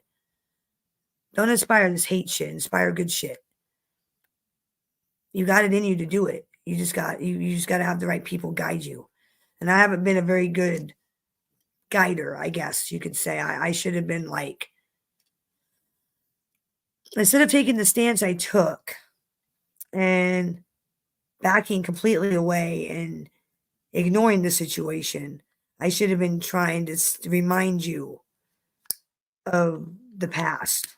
Should have been trying to remind you that you're a queen. What's up, Mobland? I should have been trying to remind you that you're better than that. You don't need king dumbfuck, okay? You're a queen. You need to act like it. Deadly's a peasant. He's below you. He's beneath you. He's beneath me. And like I said, Deadly, don't get a big fucking head. JC was blowing smoke up your ass, my friend. He was blowing smoke up your ass. You are not taking off. Nobody's watching you. Okay, there's not any YouTube analysts aren't sitting behind the computers going, "Oh, that Deadly, he's really taking off." No, they're not. Trust me. By January, you'll be blacklisted again, just like you were this time last year. You'll be blacklisted again. Don't worry, because you do scummy shit like you've been doing. You read people's obituaries online when they haven't even done nothing to you. You post pictures of children. You dox people. You do scummy shit. You throw tantrums when you don't get your way. We don't want to play with you. Us adults kick you out of our community. And the people that are in your community, that are in your chat room, they're using you. They're using you. Do you not see that? They don't like you. They're using you. They're using you. Just like I used you on Thanksgiving to call out SoFlo. They're using you. I used you to call SoFlo out, but you removed the chant. You removed the live. I guess you were afraid SoFlo was going to find out. I wanted SoFlo to find out that I called him out. That was the whole purpose of it, because there was a bunch of people watching.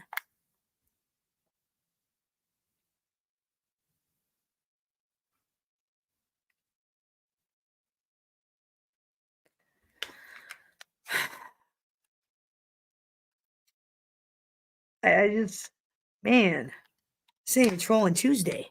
Not even trolling Tuesday today.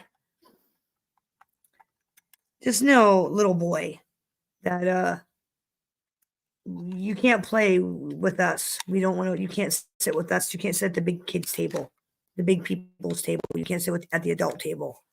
At least my adult table. My friends don't want you sit at their table either. Stand-up guy, I think, blacklisted you. You're blacklisted in my book. I was only being civil because I just am a civil person. I'm not trying to attack you per se, but this shit with Muggsy, that was just stupid. That was stupid. That was just dumb. He's my friend. He's under my protection, which means you go after him, you go after me. You go after me and I bury you. So we've already played this game once, Deadly, and you got scared and waved the white flag. We'll wave the white flag. I'll make you. This time there is no white flag. There won't be waving of any white flag because I won't surrender. I won't stop. There won't be any more passes for the dumb fuck kid in Ohio. No more passes for the tantrum boy in Ohio. No more passes. And I don't care what you post. Post more obituaries. Post my husband's obituary again. I don't give a fuck. I don't give a fuck. Okay, I don't care. He's dead. You can't hurt him. Okay? And look. Doesn't hurt me. Post it. I don't give a fuck. Post it. I don't care. Just know, though, Deadly. I'll post fucked up shit of your mom. I'll send pictures of your mom to your community, letting everybody know she's a 20-year meth head. Or I'll I'll just, I won't even tell you what I'll do. Just know I'll do fuck shit. I'll do all kinds of fuck shit. You know, Manzi? Really? That's who you got helping you? Manzi of all people? Dude, I smashed that bitch already. And I'll smash that bitch again. That ugly fucking butthole face. Her face looks like a smashed asshole. Manzi. She looks like a dude. She's so fucking nasty that her husband took her kids and left. He came back like a dumb fuck, but you know, no acquiring for taste. No acquiring for taste. At least my husband never left me. All right. At least my husband never thought I was that much of a piece of shit mom that he took my kids and ran. Because CPS was about to take them. Isn't that what happened to me, Enzi? CPS was about to rip your kids away.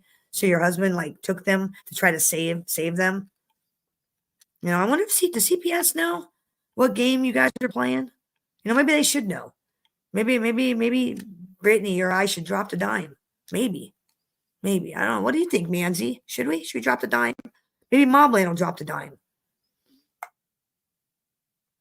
Exactly, Tony. You don't fuck with my Muggsy. If anybody's gonna fuck with Muggsy, it's gonna be me. Not any of you clowns.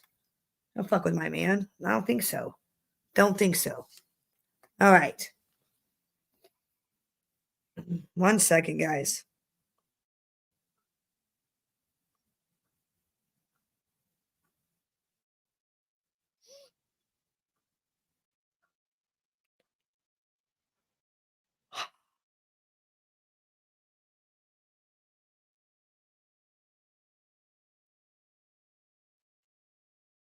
You guys want to see something disgusting? You guys want to see an example of a sociopathic, psychopathic person?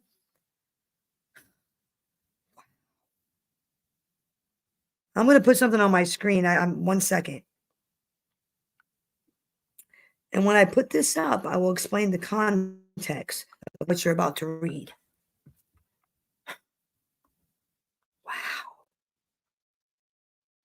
Wow. Wow. And then we will get back to our Manson, I swear. Deadly. You're a piece of shit, dude. You are really a piece of shit. Tommy will be back. He's one of my top capos. He ain't going anywhere. He just pull down. He'll be back. Look at this shit right here. Look at this. Wow. All right. Here's this. This is Deadly's half brother and half sister. Shit, hold on. I gotta pull it back up. Hold on. Let me pull it back up. This conversation, Deadly, about him leaving their mother to die while he played Xbox. Yeah, while he played Xbox. Yeah, nice son, right? What a great son. Yeah, look at this shit. He left his mother to die to play Xbox. Now look at that. Bro, you left mom to die for 3 fucking days while you played Xbox and fuck off and talk to minors on Discord. Karma's a fucking bitch. When I see you on site, you're fucking mad. Your life is shit. His sister, Deadly's sister, says, I guess they say you learn something new every day. Obviously, he's upset and needs some major attention. Let's make him kill himself. Look like the fool he is. Some people never change. Man, Deadly left his mother to die so he could talk to minors on Discord. You fucking chomo piece of shit. The cops know about you? Dude, I swear to God, I get any evidence that you're molesting kids, I swear to God, I'll turn you in myself. I will rat you out quicker than shit, you little fucking pervert. Fucking sicko. What a fucking sicko. I'm gonna be fucking sick. Fucking gross ass motherfucker.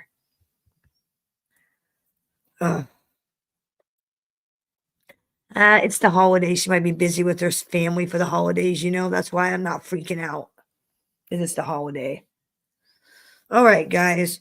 Fucking Charles Manson. I have a documentary about Helter Skelter being a myth, fact versus fiction, and how Vincent Bugliosi lied.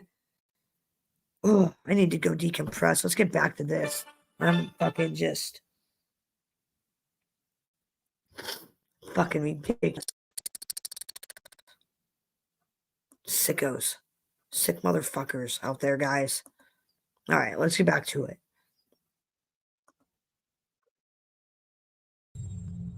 We thought she was a British star. I know, Come to I miss find out, Pam she's an too. American all the time.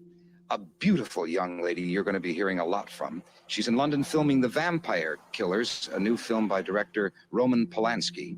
Sharon Tate is the young lady's name. I was born in Dallas, Texas. And lived all of your life in America? Not really. I lived in Italy for 4 years.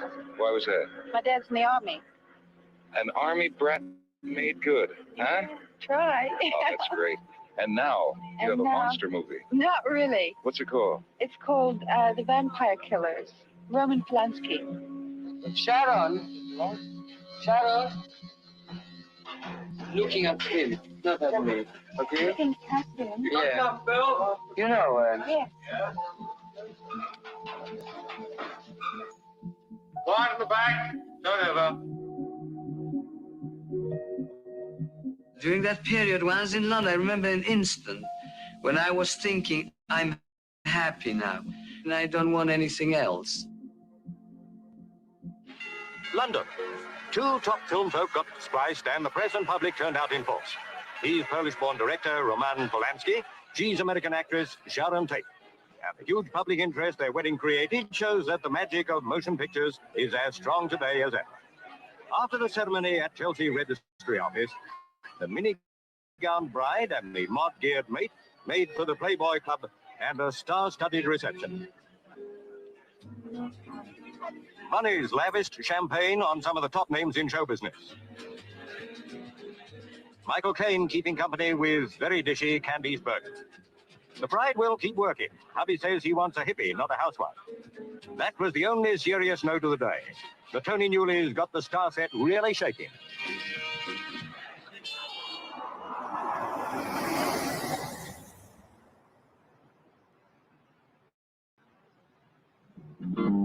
California, mean temperature, 73 degrees. The sun that never quits. It acts on the unburned hydrocarbons and oxides of nitrogen from auto exhausts. Los Angeles County, with 4 million cars and the odd bike, suffers most because it's in a basin. The breezes are balmy. There's nothing to stir up that brown cloud that can make your eyes tear. 85% of it attributed to cars. The more general effect, our whole climate is warming up because there's so much carbon dioxide in the air. It's so heavy that it prevents the radiation of heat from the Earth's surface. Ah, breathe in, city folk.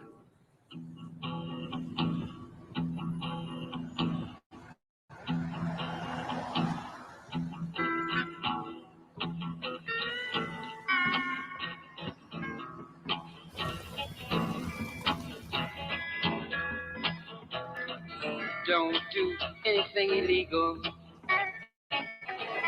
Beware of the eagle that's right in the middle of your back. Don't be illegal. Got you inside. They got you in a sack, and they keep you looking back. Don't do anything illegal. Beware of the eagle that's got you by the neck. This is where they lived, among the stables, barns, and phony buildings of an old rundown movie location 20 miles from Los Angeles. They called themselves The Family. Your ID, my friend. I got to see where you begin. I got to see your ID. Back and forth, lugging their sleeping bags. They just lived anywhere they felt like it. With their family. They were constantly taking dope. They just sit around all day and sleep and got loaded. Police said they were a pseudo-religious cult. The family's leader, Charles Manson, He's a good person. A very good person. He's got a lot of peace. He was introduced to us as their idol and leader. And he was always interested in music. And everywhere he went, some of the girls kind of followed him and laughed and talked and sang. When I first met him, the man talked to me and he says, why don't you come up and the rules are that, there is no rules. You just look at it and just be beautiful with it, and it's just beautiful to you. Yeah. And I love him. His so-called power, which it only lies in his happiness. Yeah. That's what attracts people, is he's completely happy. Warm. He dances. Generally, he dances, he sings, he looks beautiful, he looks happy. And this draws a lot of people, just like people are drawn to little babies. That's all there is. That's all there is brothers and sisters. And Charles Manson is your brother. Morning. What? Sun shining this morning. It is? Yeah. Well, what are your plans? I have none. Going to the desert. Desert? Yeah. So you were 14, 15, 16 during that time? I met him when I was 14. He was kind of impish and playful. He could be funny. He was in the circle playing music, and he got up and offered me his root beer and gave me a big hug and come join us in the circle. No, we've I haven't been seen waiting this for morning. you. I haven't seen our man Santini. He hasn't been in It this just morning. all ended up seeming, like Providence or something.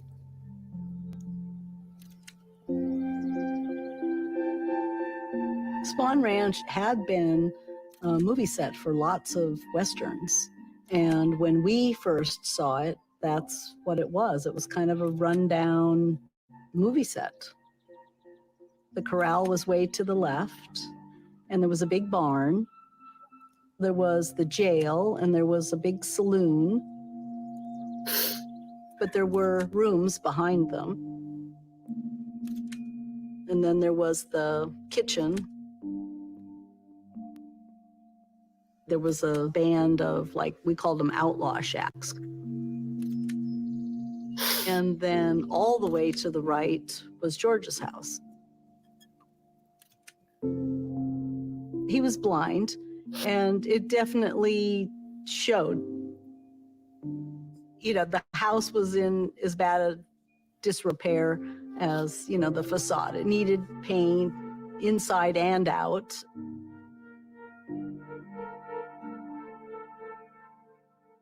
And we've cleaned, there was always tons of sweeping to do.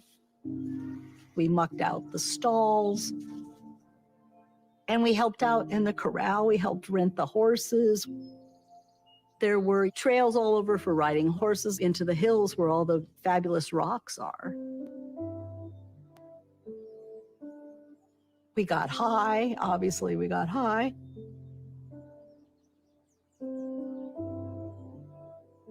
I can just remember dancing together and just, maybe cooking. Helm's Bakery would come by and give us their day-old stuff at the ranch.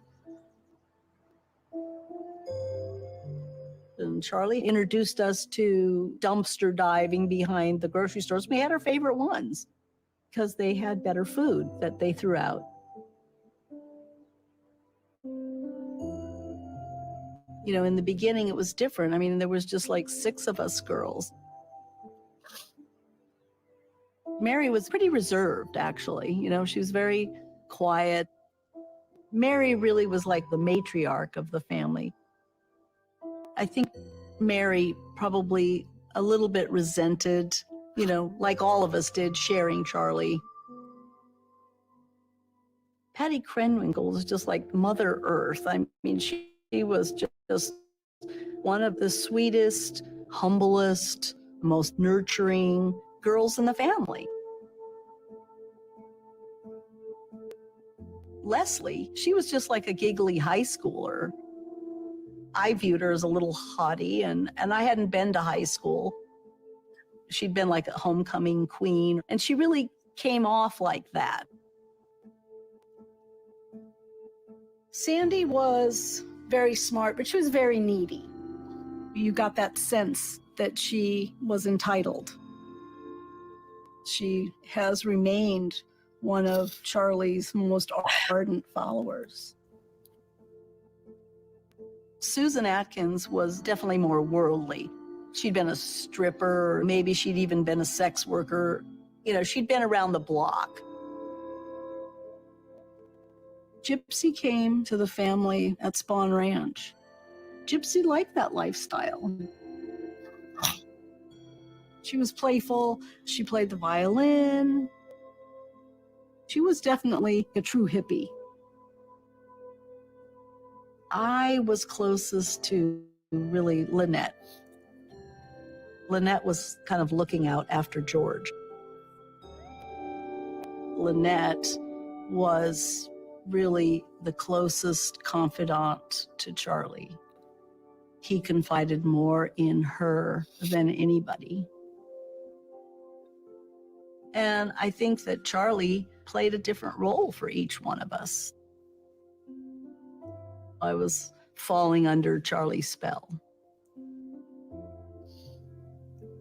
We were in a group marriage with all the lines blurred. We were brothers, sisters, mothers, fathers, lovers, everything to each other. One of the reasons we were pulled to Charlie is because he was a musician. All of us wanted to be musicians, and that's what we did every single night, is play music. Walking all alone, not going anywhere. Walking all alone, nobody seems to care. Restless as the wind, this town is killing me. Gotta put an end to this restless misery. Usually we'd get in the circle and Charlie would administer the acid like a sacrament almost. Taking LSD, I mean, you can see the trees growing.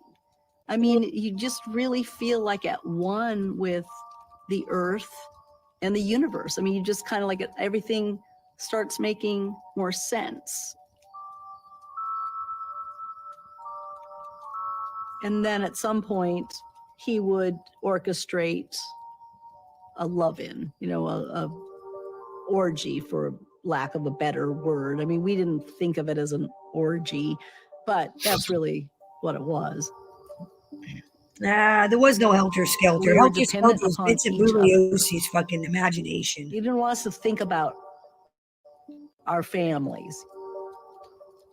Forget your parents. You know, get rid of your inhibitions. You know, what the outside society says is wrong. You know, we're going in the right direction. Right?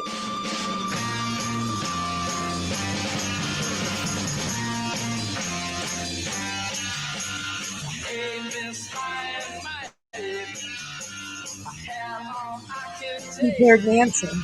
He paired Charlie Manson. That's your last mistake.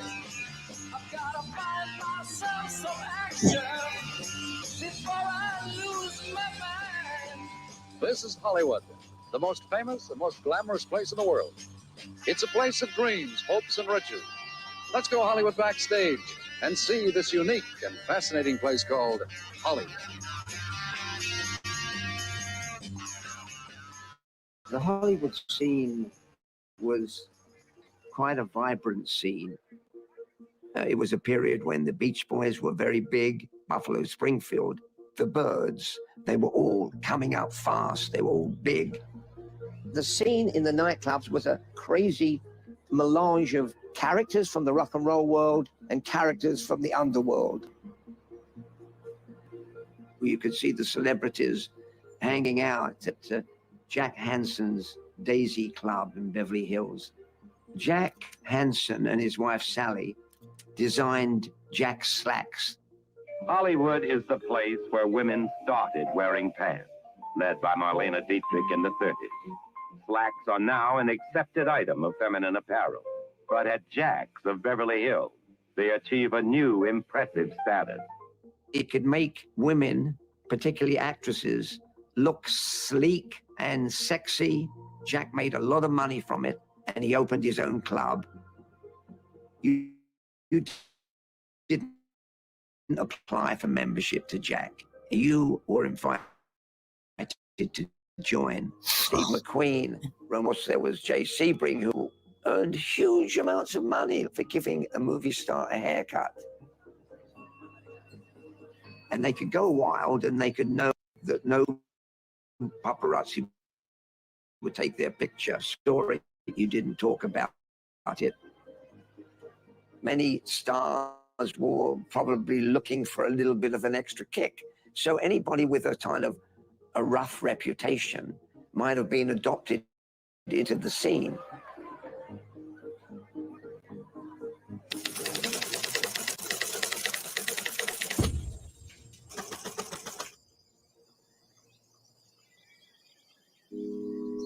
They're doing this movie in Topanga Canyon, just a stupid nudie cutie.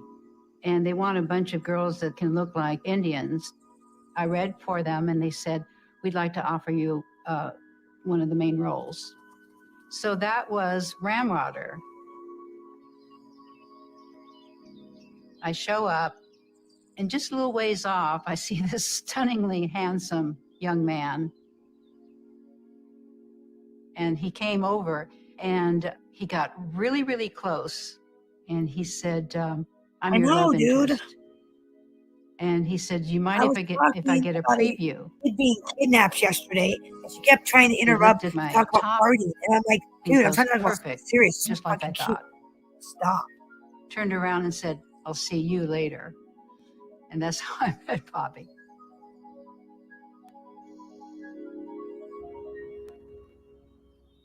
Topanga was laid back compared to Los Angeles. You had the feeling that you were out in the country, even though it was The only fairly time she close wants to talk is when it's inappropriate.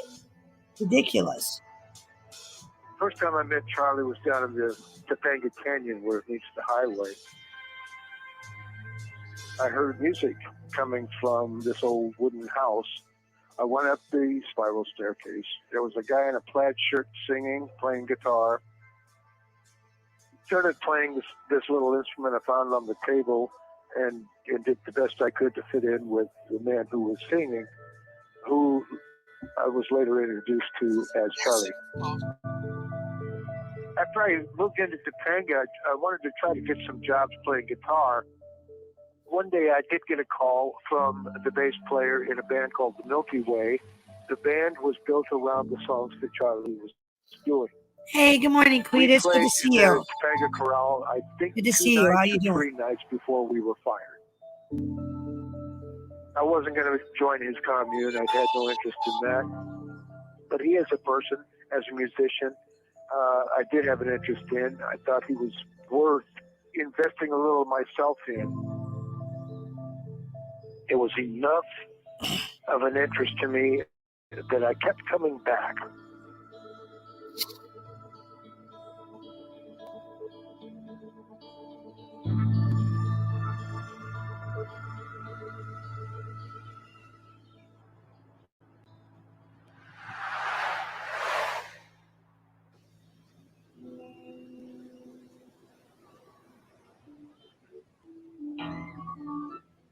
Pretty girl. A couple of girls met Dennis Wilson. He picked him up hitchhiking, and they introduced him to Charlie. Cease to exist. Just come and say you love me. I think the two must have hit it off. Suddenly we were like living there. Give up your world and learn not to love you. When we first drove into Dennis Wilson's estate, there was peacocks roaming around and big eucalyptus trees and just a rambling log home with a lot of grass. All right, I'm going to check it out. It was really beautiful. There was a guest house, big swimming pool.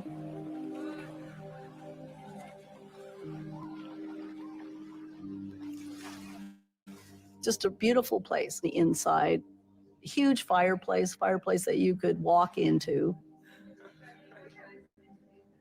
Charlie was teaching Dennis how to play the guitar, and Dennis welcomed Charlie and us girls into his home, and we would take his Rolls Royce and go dumpster diving. We made food, and he was impressed. I remember making the strawberry cake, you know, and he was like, wow, this came out of the dumpster. He would introduce Charlie to his other musician friends with pride. Common people, man. So Both Terry Melcher and Greg Jacobson came and listened to Charlie play the guitar and sing. Dennis called me up and was very excited and said, come on, you've got to meet this guy and these girls. And he went on and on. And sure enough, it was quite an interesting scene. Everybody was having a good time, drinking beer, smoking a joint. Girls were in the swimming pool. Charlie was inside and he was very demanding. He did garner your attention. He was a fascinating character. He was really interesting. if you had a camera, I could dance. Dennis used to call Charlie the wizard. He really thought that Charlie was magical. In the beginning, he was really enamored by it. I wrote about a couple hundred songs, you know? Dennis had an affinity for finding the waifs and people that seemed to be misfits. They would all seem to find him. That's where Charlie Manson came into the scene. He was one of Dennis's projects. Huh? Yeah, well, I mean, you know. He wasn't a friend of mine. I knew him. He would find the places that we were, and he would just be there. I just thought he was a seedy little character, and I just, you know, and he also didn't bathe, and none of those people did, and so you knew he was there a block away, just, you know, that's who he was.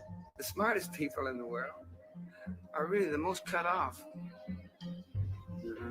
And he would make you listen to this guy, and people were doing it to humor Dennis or because of who he was. People were giving him the respect. Take all the words away and don't think in right and wrong, just think in truth. All the answers are there. The weirdest thing was, first the parties were in the guest house, and this Manson and his crew would be there.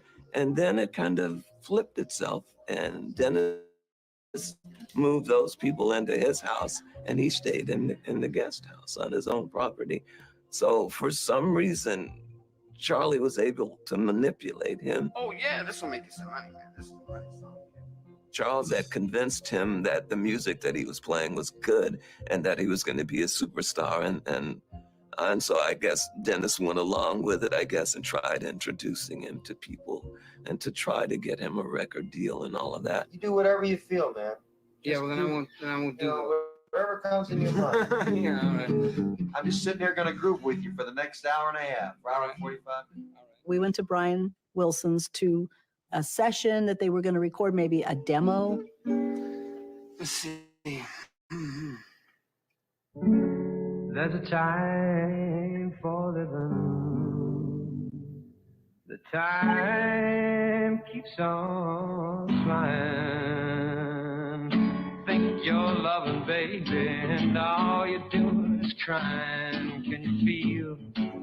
Ah, those feelings real. Look at your game, girl. Look at your game, girl. What a sad, sad game. Mad game. Sad game. Right? Well, it's about manners.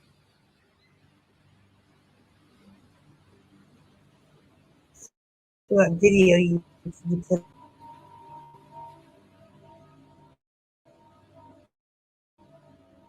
Summer was coming to an end. At some point, Dennis would have to leave. The Beach Boys were going to go on the road. And that's when things would start to fall apart. I remember at one point, Dennis is gone. One of the accountants for Dennis says, you have a $1,200 Altadena dairy bill. They were charging everything. The Altadena dairyman would like be unloading his truck there at the place. So that started to play on Dennis. He didn't want people to take advantage of him. Nobody does. And that became more and more apparent that that's what was going on. That was maybe more than anything else the formal beginning of the split, of going their separate ways. He was going to go away for 2 weeks on the road. And he said, Greg, can you get me out of here? Can you find a house for me? So literally, I hired a moving company to take Dennis' personal stuff out of there. And the whole idea was to not let the girls and Charlie know. He was really trying to divorce himself from that. He was really done with it.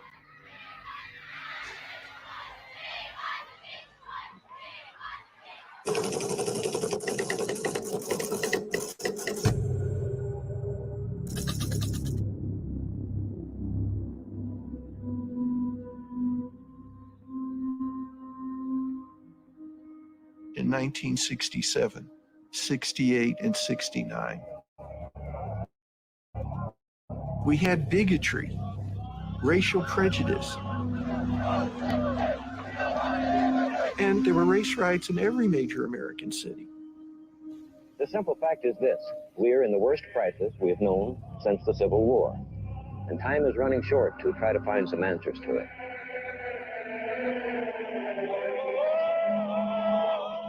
This was the image of the Negro Revolution only a few years ago. Negro and white side by side. Patient Negroes. The violence we saw was white. We saw Negroes hosed and beaten, harassed with dogs. Then abruptly, shatteringly, the images were different. Burn, baby, burn. Round out, we shall overcome.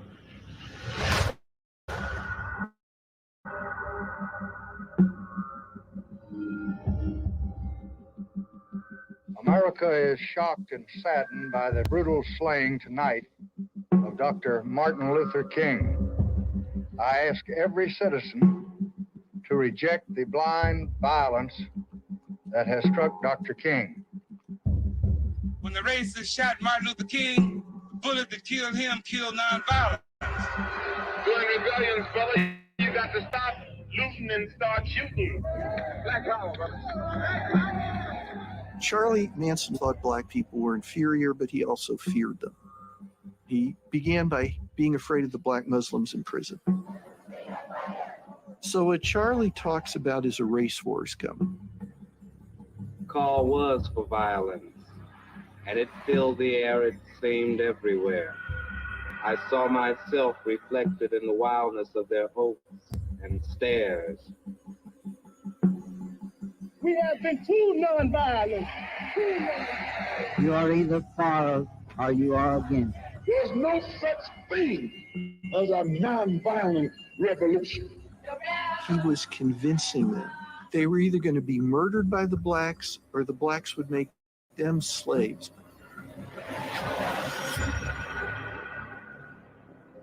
The problem for a guru is if you promise that some great thing is going to happen and it doesn't, you've let down your followers. You don't have the magic after all. So you've got to do the sleight of hand. He's playing them the Beatles' White Album over and over and hear the messages the Beatles are sending us.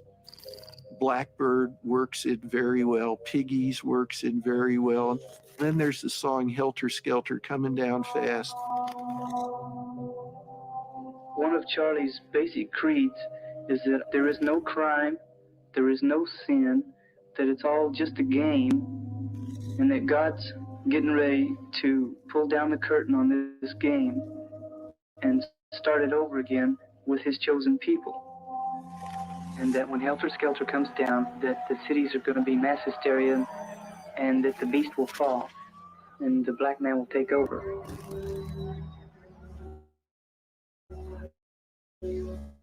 So what do you want to do? You want to die? Or do you want to come with me and rule the world?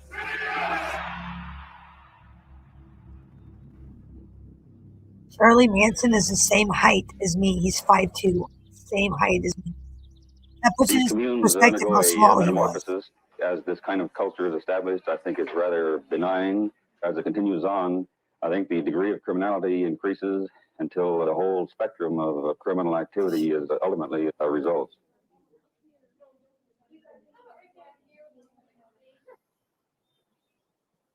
We'd been at Dennis's house. That had all, ended. Dennis had moved out, and then we moved back to Spawn Ranch. And that's when things started going a little crazier. Sideways. The recording thing didn't go well with Dennis, and then they were still kind of dangling a carrot, to make a record, and then that didn't happen. And see, after that, then all the energy was about getting money. We got doing introduced some to the Manson desert stuff this morning. Doing some race Manson. war. The Helter Skelter was going to take place, and that this was going to be a hiding place. Most of the people on the earth would be gone, and so he wanted beautiful people to help repopulate and rule. And that's when I realized everything had changed.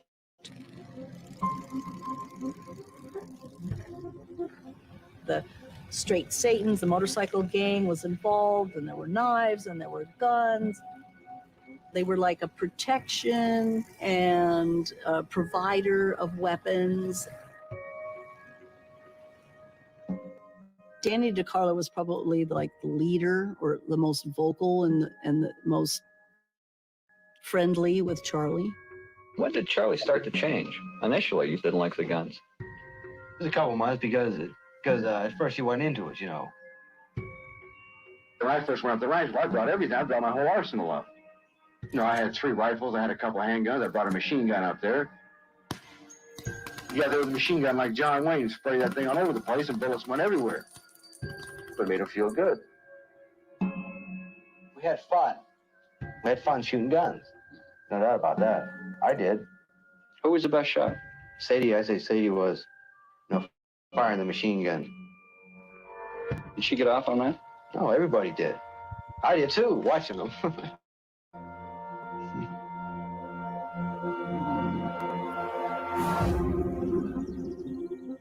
Back at Spawn Ranch, now they're really building up this kind of army, really, and trying to get money to fund guns and gas and the different vehicles. Wow. How about the drugs? How about the drug deal? How Charlie ripped off the bikers.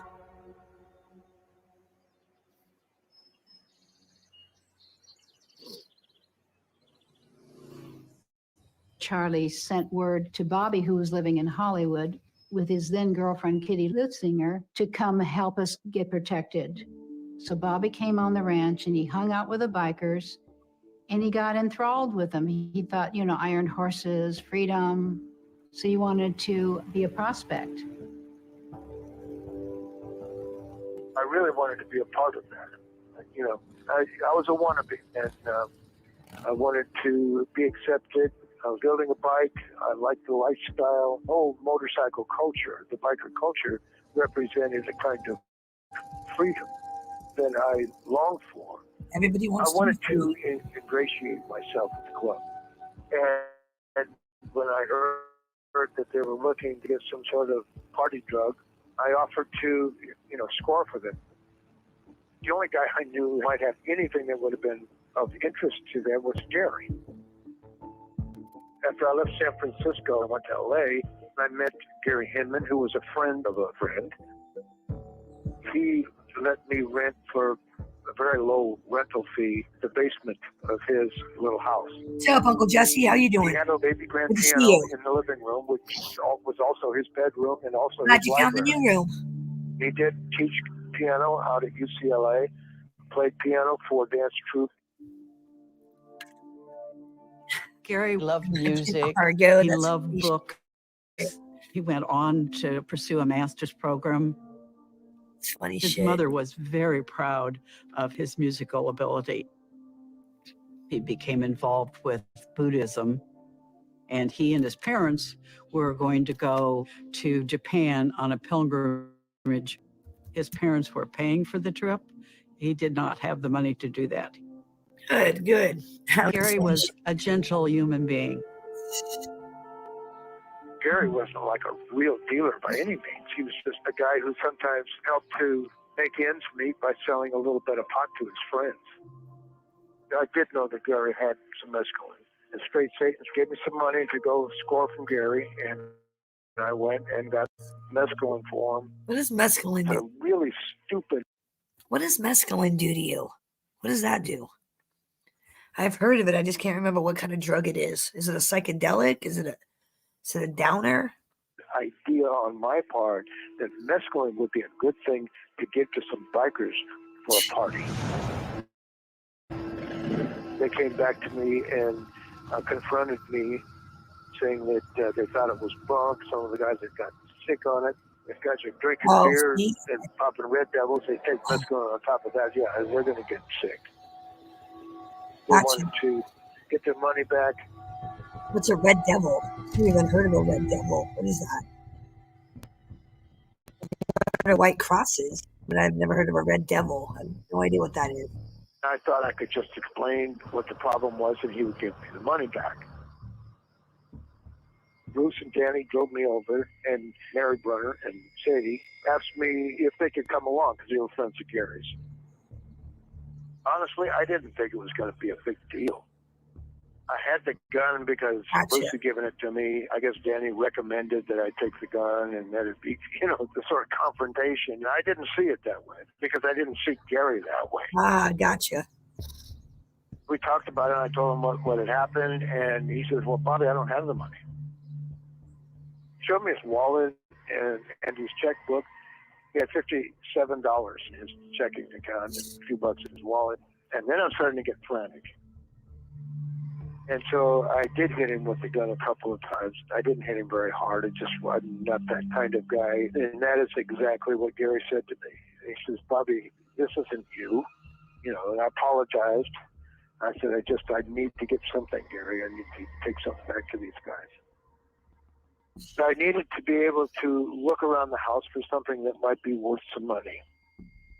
I gave the gun to Sadie, told her, like I'd seen done in cowboy movies as a kid, if he moves shooting. Sadie had begun yelling that Gary had gotten the gun. I just immediately ran into the kitchen and saw Gary trying to turn the gun on me, and I just dove at him. Got my hands on the gun. We were struggling, and the gun went off. In that instant, with both of us looking into each other's eyes, and I could see the same thing in his eyes that I was feeling, which was, I wonder if I'd been shot. I was able to take the gun from him. We both calmed down. I put the gun away, and Gary and I sat down at the table again. We came to the solution that he would sign over the pink slips to his VW bus and that little jalopy. The two of them probably weren't worth what I was in debt to the bikers over. What I didn't know at the time was that one of the women had called the ranch. The phone rang. There wasn't anybody else around, so I answered it. And it was Mary Brunner, and she said, "Get Charlie." After Gary had given me the title to the two old cars, we were on cordial terms again. Call it water under the bridge and leave it behind. We became aware that someone was coming to the front door, and Gary went to answer it, and he opened the door and said, "Hi, Charlie." And Charlie stepped into the front door and just slashed him across the face without a word, without warning. I said, "Charlie, why did you do that?" And he said, exact words, "Showing you how to be a man."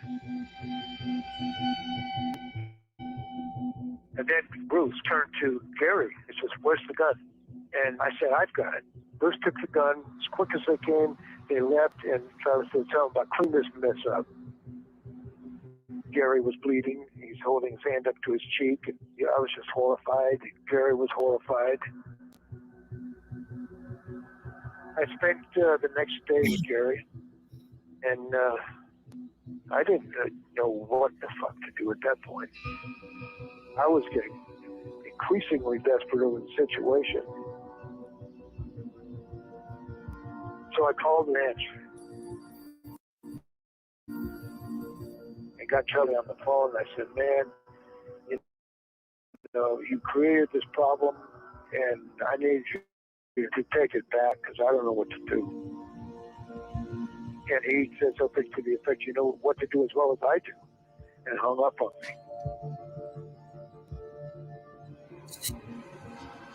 And maybe a half hour later, I stabbed Gary to death. Damn. Right? All over drugs and money. Had nothing to do with no helter-skelter bullshit. He was found in the living room directly up here, and he was lying on his back with multiple stab wounds. He had been dead approximately 1 week at the time that he was found. After we entered the home, we saw signs of a Really, struggle, Uncle and it Jesse, I appeared as didn't though know there that. had been I'll be damned. some degree of violence. Probably not a I would large never amount have of killed a man money, had right? Charlie not come into Gary's home, slashed his face, and then left me there with that responsibility. Why didn't you just take him to the I hospital? don't remember writing blood on the wall. I don't know that I did that. I had always assumed it was me.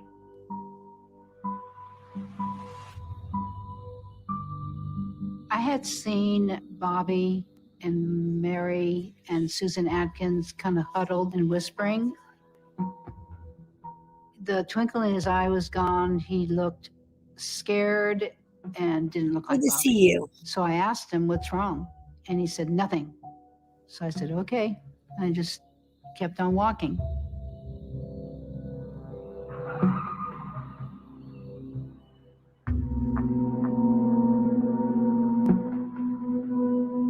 Bobby Beausoleil, Yeah. in his stupidity, gets into the car of the murder victim, Gary Hinman, and he drives 120 miles to San Luis Obispo.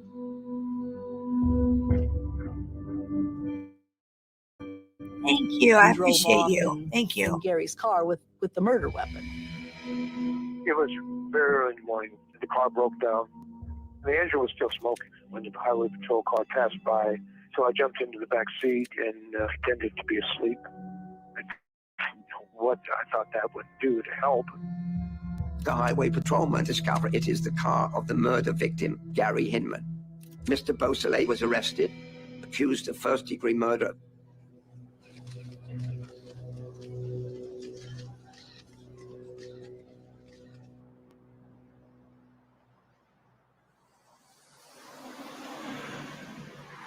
After the murder, Charlie leaves town. Things were getting too crazy in LA.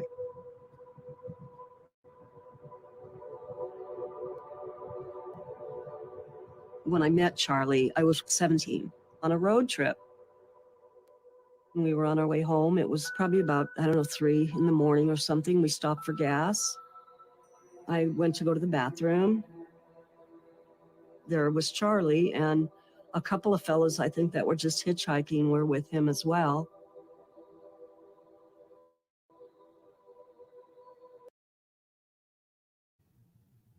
For you, those of you tuning in, we're listening to Manson, Helter Skelter, the myth.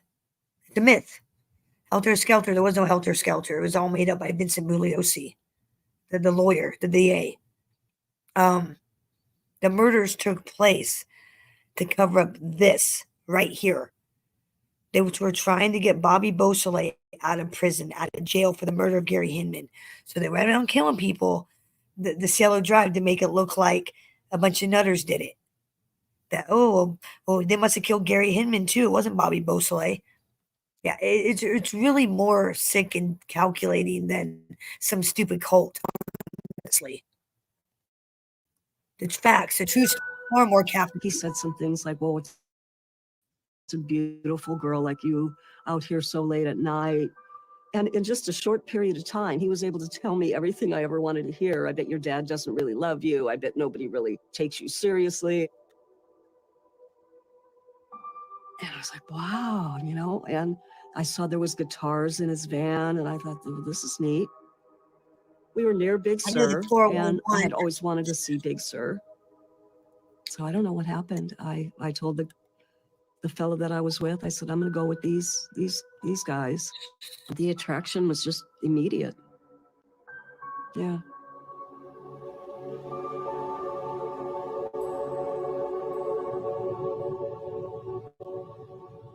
We pulled up to the Esalen Institute. He took his guitar and he told me, stay in the van while I go in there, and I'll be back in a little bit. So, okay. So I just waited.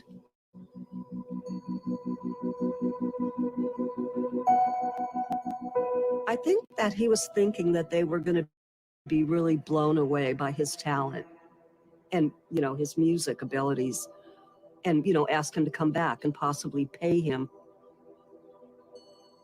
But they didn't. He was pretty upset when he came back. The fact that these people were not impressed with his talent made him angry. Put his guitar in the van and hardly said, you know, 2 words, and off we went.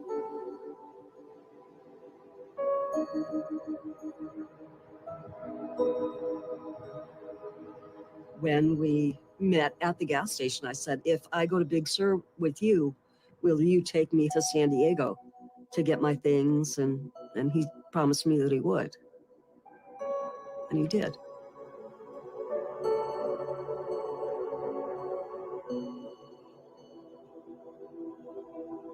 We spent a couple of hours with my sister and Charlie and my sister's boyfriend, and I don't think they were happy. You know, they were on the outside looking in, and I don't think they were real glad that I was going with them, but nevertheless, I was. So basically, I didn't take much. A few clothes, my dog, and my guitar.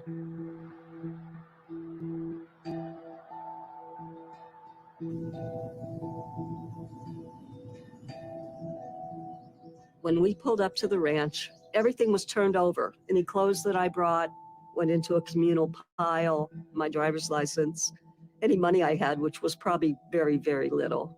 Everything that we had went into like a communal pot, and everybody just used whatever. Kind of gave up your identity, you know.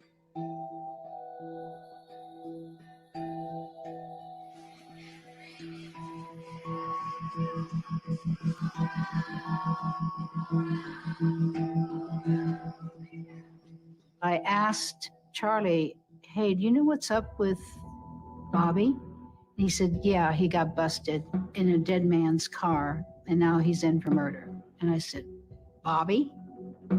And he kind of said it with disdain. And I said, well, what jail is he in? I'll go see him. And he said, I've got this covered. You stay out of it.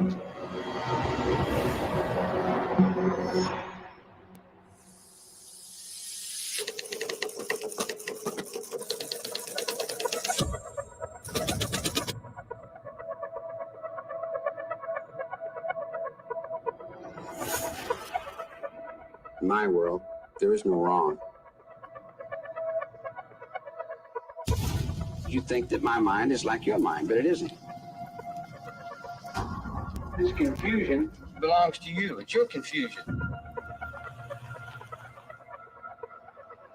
Living is what scares me. Dying is easy. But there is something else here. We have known what Manson did without understanding why. Charlie played a different role for each one of us. We were everything to each other. This wasn't what I signed up for. These were America's children. It was the 60s. It was a perfect storm. People have been brainwashed to believe the real reason behind these murders was to start a race war. He said, "You die for me." Helter skelter simply means confusion.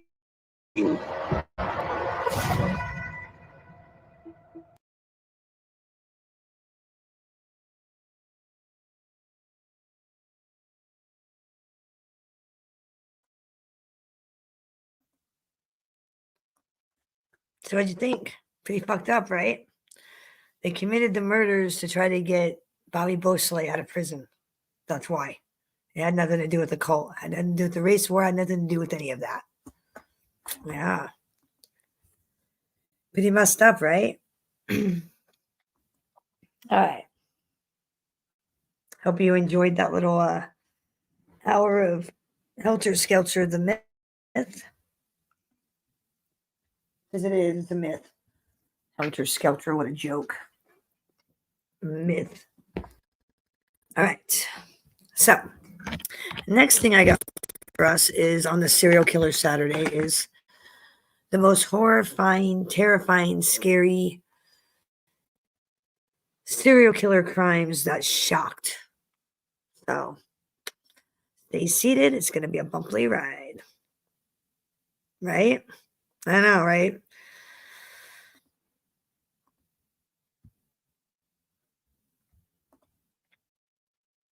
Pretty crazy stuff. Yep, it wasn't no race war. They were trying to get Bobby Beausoleil out of fucking prison, out of jail. It was ridiculous. Yeah. And the Helter Skelter, what a joke. There's no Helter. Helter Skelter was in Vincent Bugliosi's head.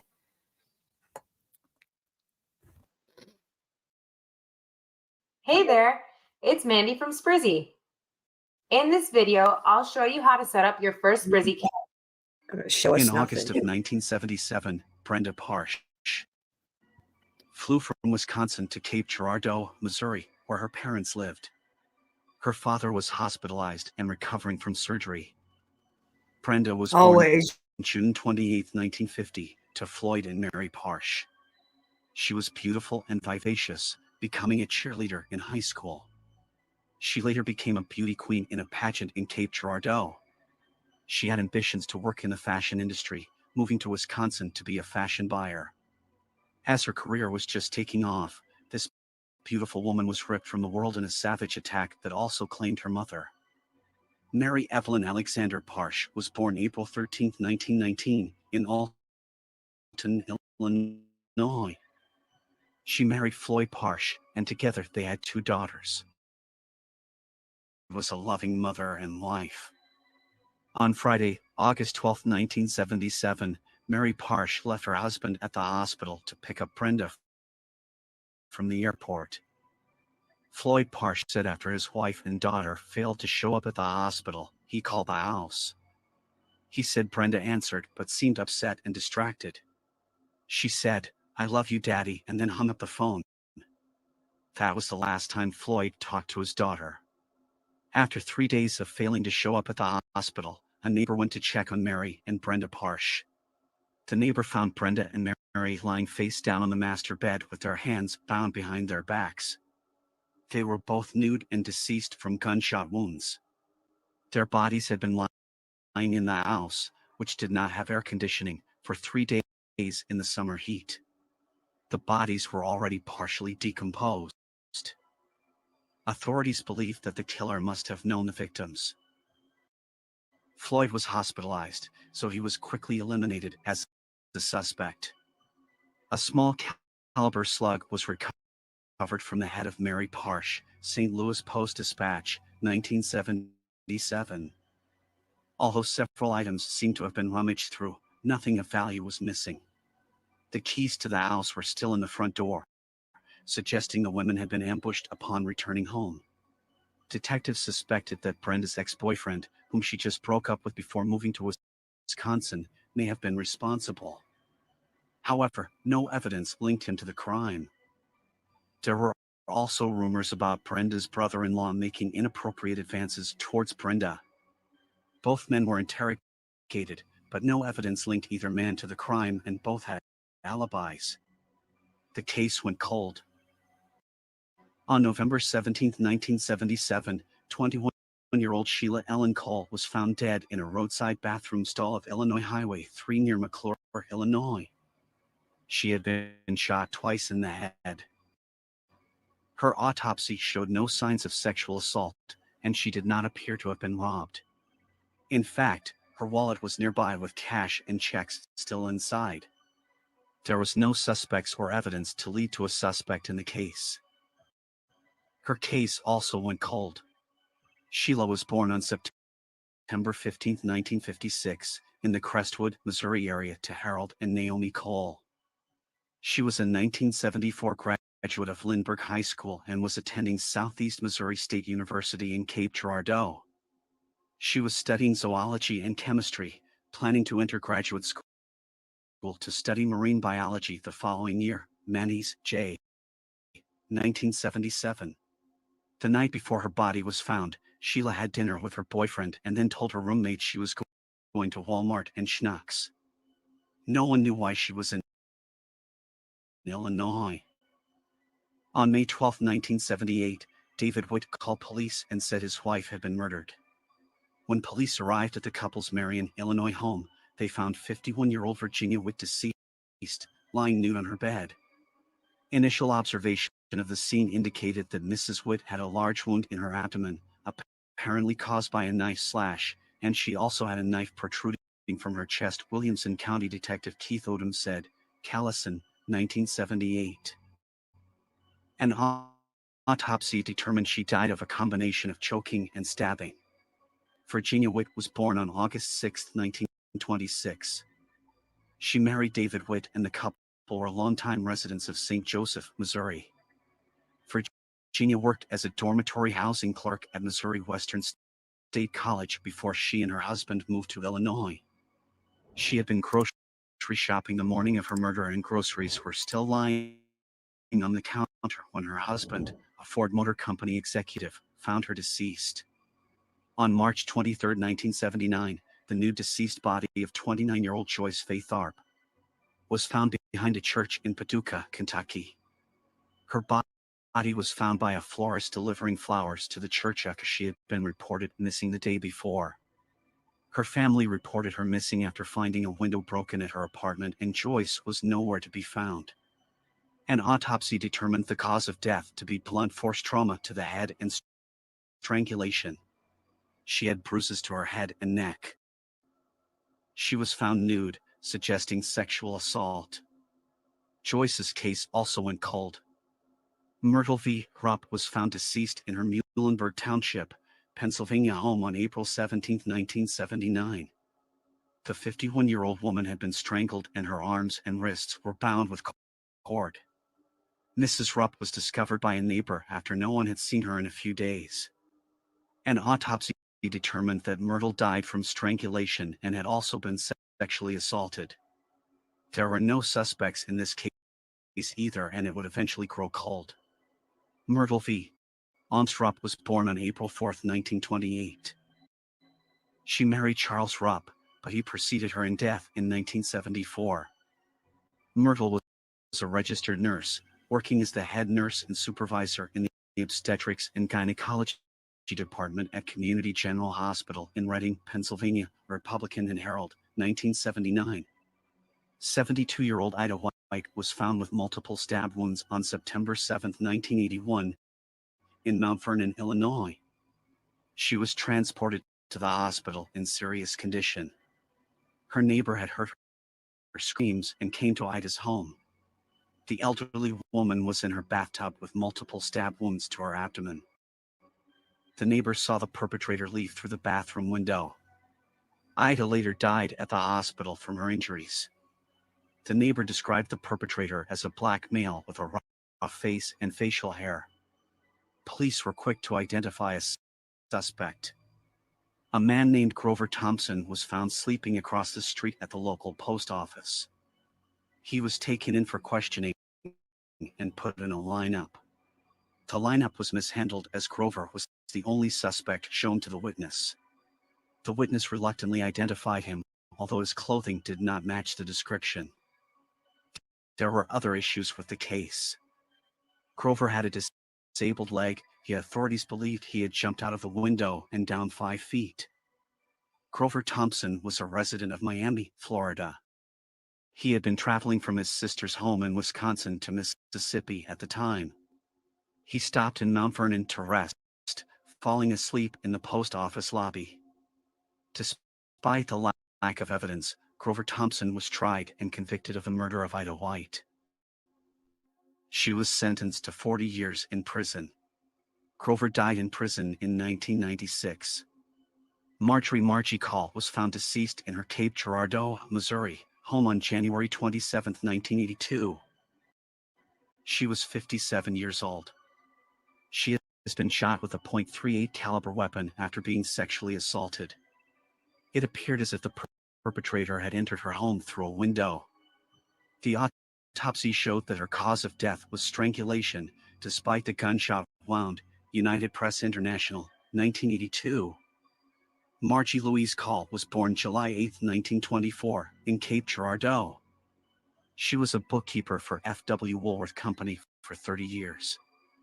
She married Ernest Call in 1947, and he preceded her in death in 1978. She was survived by two sons, both living in southern Illinois. There was a suspect in Margie's case, but this person was ruled out before the year was over. Blood evidence was found at the scene, but with no suspect to compare it to, the case went cold. On April 8, 1982, the body of 23-year-old Deborah Renee Shepard was found in her Carbondale, Illinois apartment. Deborah was one of several young women murdered in the Carbondale area around that time, igniting fear of a serial killer in the area. However, the Carbondale police said there is no connection with any other cases. Wolf, 1982. Deborah was found with no obvious signs of trauma, and police originally believed no foul play was involved. In fact, they suggested she may have died of a drug overdose. Her first autopsy, performed in southern Illinois, documented pulmonary edema as the cause of death. Wolf, 1982. However, her family was skeptical and believed that a second autopsy was necessary. It was performed in Chicago before her burial. The second autopsy determined strangulation to be the cause of death. When police originally processed the scene, they noted fluid released from Deborah's mouth that was collected on a piece of clothing nearby. The detectives collected that piece of clothing in hopes that the biological evidence may one day be useful in this case. An article in the Kenosha News in 1982 details the Shepard family's fight to have their daughter's case ruled a homicide. Police relaxed in investigating the young woman's death because they didn't want publicity about another unsolved slaying near the school. Kenosha News, 1982. According to the article, Cook County Medical Examiner found evidence of strangulation and blunt force trauma to the head. Eventually, a coroner's inquest hearing resulted in the death being ruled a homicide. Despite the case being ruled a homicide, detectives were no closer to solving the murder. The murders of several other young women were linked to serial killer John Paul Phillips, but no evidence linked Phillips to Deborah's murder. The case grew cold. On June 21, 1982, Mildred Wallace was found deceased in her Cape Girardeau home. Mildred had been shot with a .32 caliber weapon, much the same as Margie Call. She had also been sexually assaulted. Her cause of death was ruled to be a gunshot wound to the head. Mrs. Wallace had been blindfolded and her hands tied behind her back. Police found a window in her bathroom that appeared to be the entrance point for the intruder. She was found by her sister when the 65-year-old failed to show up for work. Police quickly connected Mildred Wallace's murder to that of Margie Call. However, they were no closer to identifying the perpetrator. For the benefit of this entire area, the offender or offenders must be apprehended, and all the legal means to accomplish this task must be utilized, Judge H.A. Sear said, Associated Press, 1982. Although no killer was identified, the crimes just suddenly stopped. In 2007, Carbondale police decided to take another look at the murder of Deborah Shepard. They ran forensic testing on the shirt obtained from the scene on which the fluids from her mouth were collected. The testing revealed a male DNA profile, suggesting an oral sexual assault had occurred. More shocking, the DNA profile was matched to a man who had been in prison since 1983, Timothy Crotcher. Timothy was born Timothy Wayne McBride on November 28, 1944, in West Monoy Township, Pennsylvania. His father abandoned him and his mother, so Timothy's mother Fern raised him by herself. She dated frequently and eventually met Bernie Crotcher. Fern married Bernie and he legally adopted Timothy, changing his name to Timothy Crotcher. At age 5, Timothy broke into a neighbor's house. While inside, he destroyed property within the home. He then urinated on the floor. It was a shocking crime demonstrating extreme emotional disturbances in a 5-year-old boy. At age 6, he was arrested for petty theft of a bicycle. As a young man, Timothy became obsessed sexually with his mother. He also began peeping on neighbors, demonstrating an obsession with voyeurism and exhibitionism. Timothy enlisted in the United States Navy and was in basic training when he met a woman named Barbara. When Barbara became pregnant, Timothy and Barbara married. Timothy was 18 years old when his daughter Charlotte was born in 1963. However, Charlotte would never meet her father as he was in jail for a heinous crime already. In May of 1963, Timothy raped and stabbed a woman using scissors in Waukegan, Illinois. The woman survived, and Timothy raped another victim. He was arrested and charged with the rape. While awaiting trial, Barbara left him and gave birth to their daughter. Timothy was convicted and sentenced to 25 to 50 years in the Illinois Department of Corrections. Timothy obtained an associate degree while in prison and began working as an inmate emergency medical technician at Cairo Paco Community Hospital in 1974. He also worked for Union County Hospital in Anna, Illinois as an inmate EMT in 1975. He was released from prison in 1976 due to good behavior and was described as a model inmate. Upon his release, he began classes at Southern Illinois University and moved to Carbondale, Illinois. He began working as an ambulance driver with the Jackson County Ambulance. After his release, Timothy began committing numerous burglaries, home invasions, and sexual assaults. During one of these home invasions in 1977, Timothy stole a .38 caliber pistol. He was never suspected of any of those burglaries and continued to work as a first responder. However, in 1979 he was arrested for molesting a 13-year-old girl, his landlord's daughter. He was sentenced to 2 years for the crime in August of 1979. He was released from prison in 1981. After his second release in 1981, Timothy earned a bachelor's degree in administration of justice from Southern Illinois University, where he minored in psychology. He later stated that his studies made him a better criminal. He would continue to commit various rapes, although he was never a suspect. He was arrested in 1983 in Allentown, Pennsylvania, when someone reported a suspicious man in the parking lot. He was found with a gun and arrested on a firearms charge. He attempted to escape the Pennsylvania prison that same year, breaking his leg during the attempt. He was convicted of assault and sentenced to 5 years. Upon his release from the Pennsylvania prison in 1988, Crotcher was transferred to Big Muddy Correctional Center in Southern Illinois to serve sentences for parole violations. He was civilly committed as a sexually dangerous person and confined under those terms in Illinois from 1989 to 2007, when DNA evidence linked him to the murder of Deborah Shepard. When police confronted Timothy Crotcher with the DNA evidence against him, he confessed to murdering Deborah Shepard in 1982. He said he broke in, attempted to force her to perform oral sex, and then strangled her to death. He was charged with first-degree murder and was awaiting trial. News of the cold case being solved after 25 years reached detectives in Cape Girardeau, Missouri. They wanted to speak with Timothy Crotcher. Crotcher initially denied any involvement in any other murders, including those occurring in Cape Girardeau. However, authorities agreed to not seek the death penalty in Missouri if Crotcher told the truth about his crimes. With that promise, he confessed to 9 murders, multiple sexual assaults, robberies, and assaults. He said that he didn't know why he chose the victims he did, but that he was more likely to kill the women who reminded him of his mother, explaining why he chose elderly women to murder in many cases.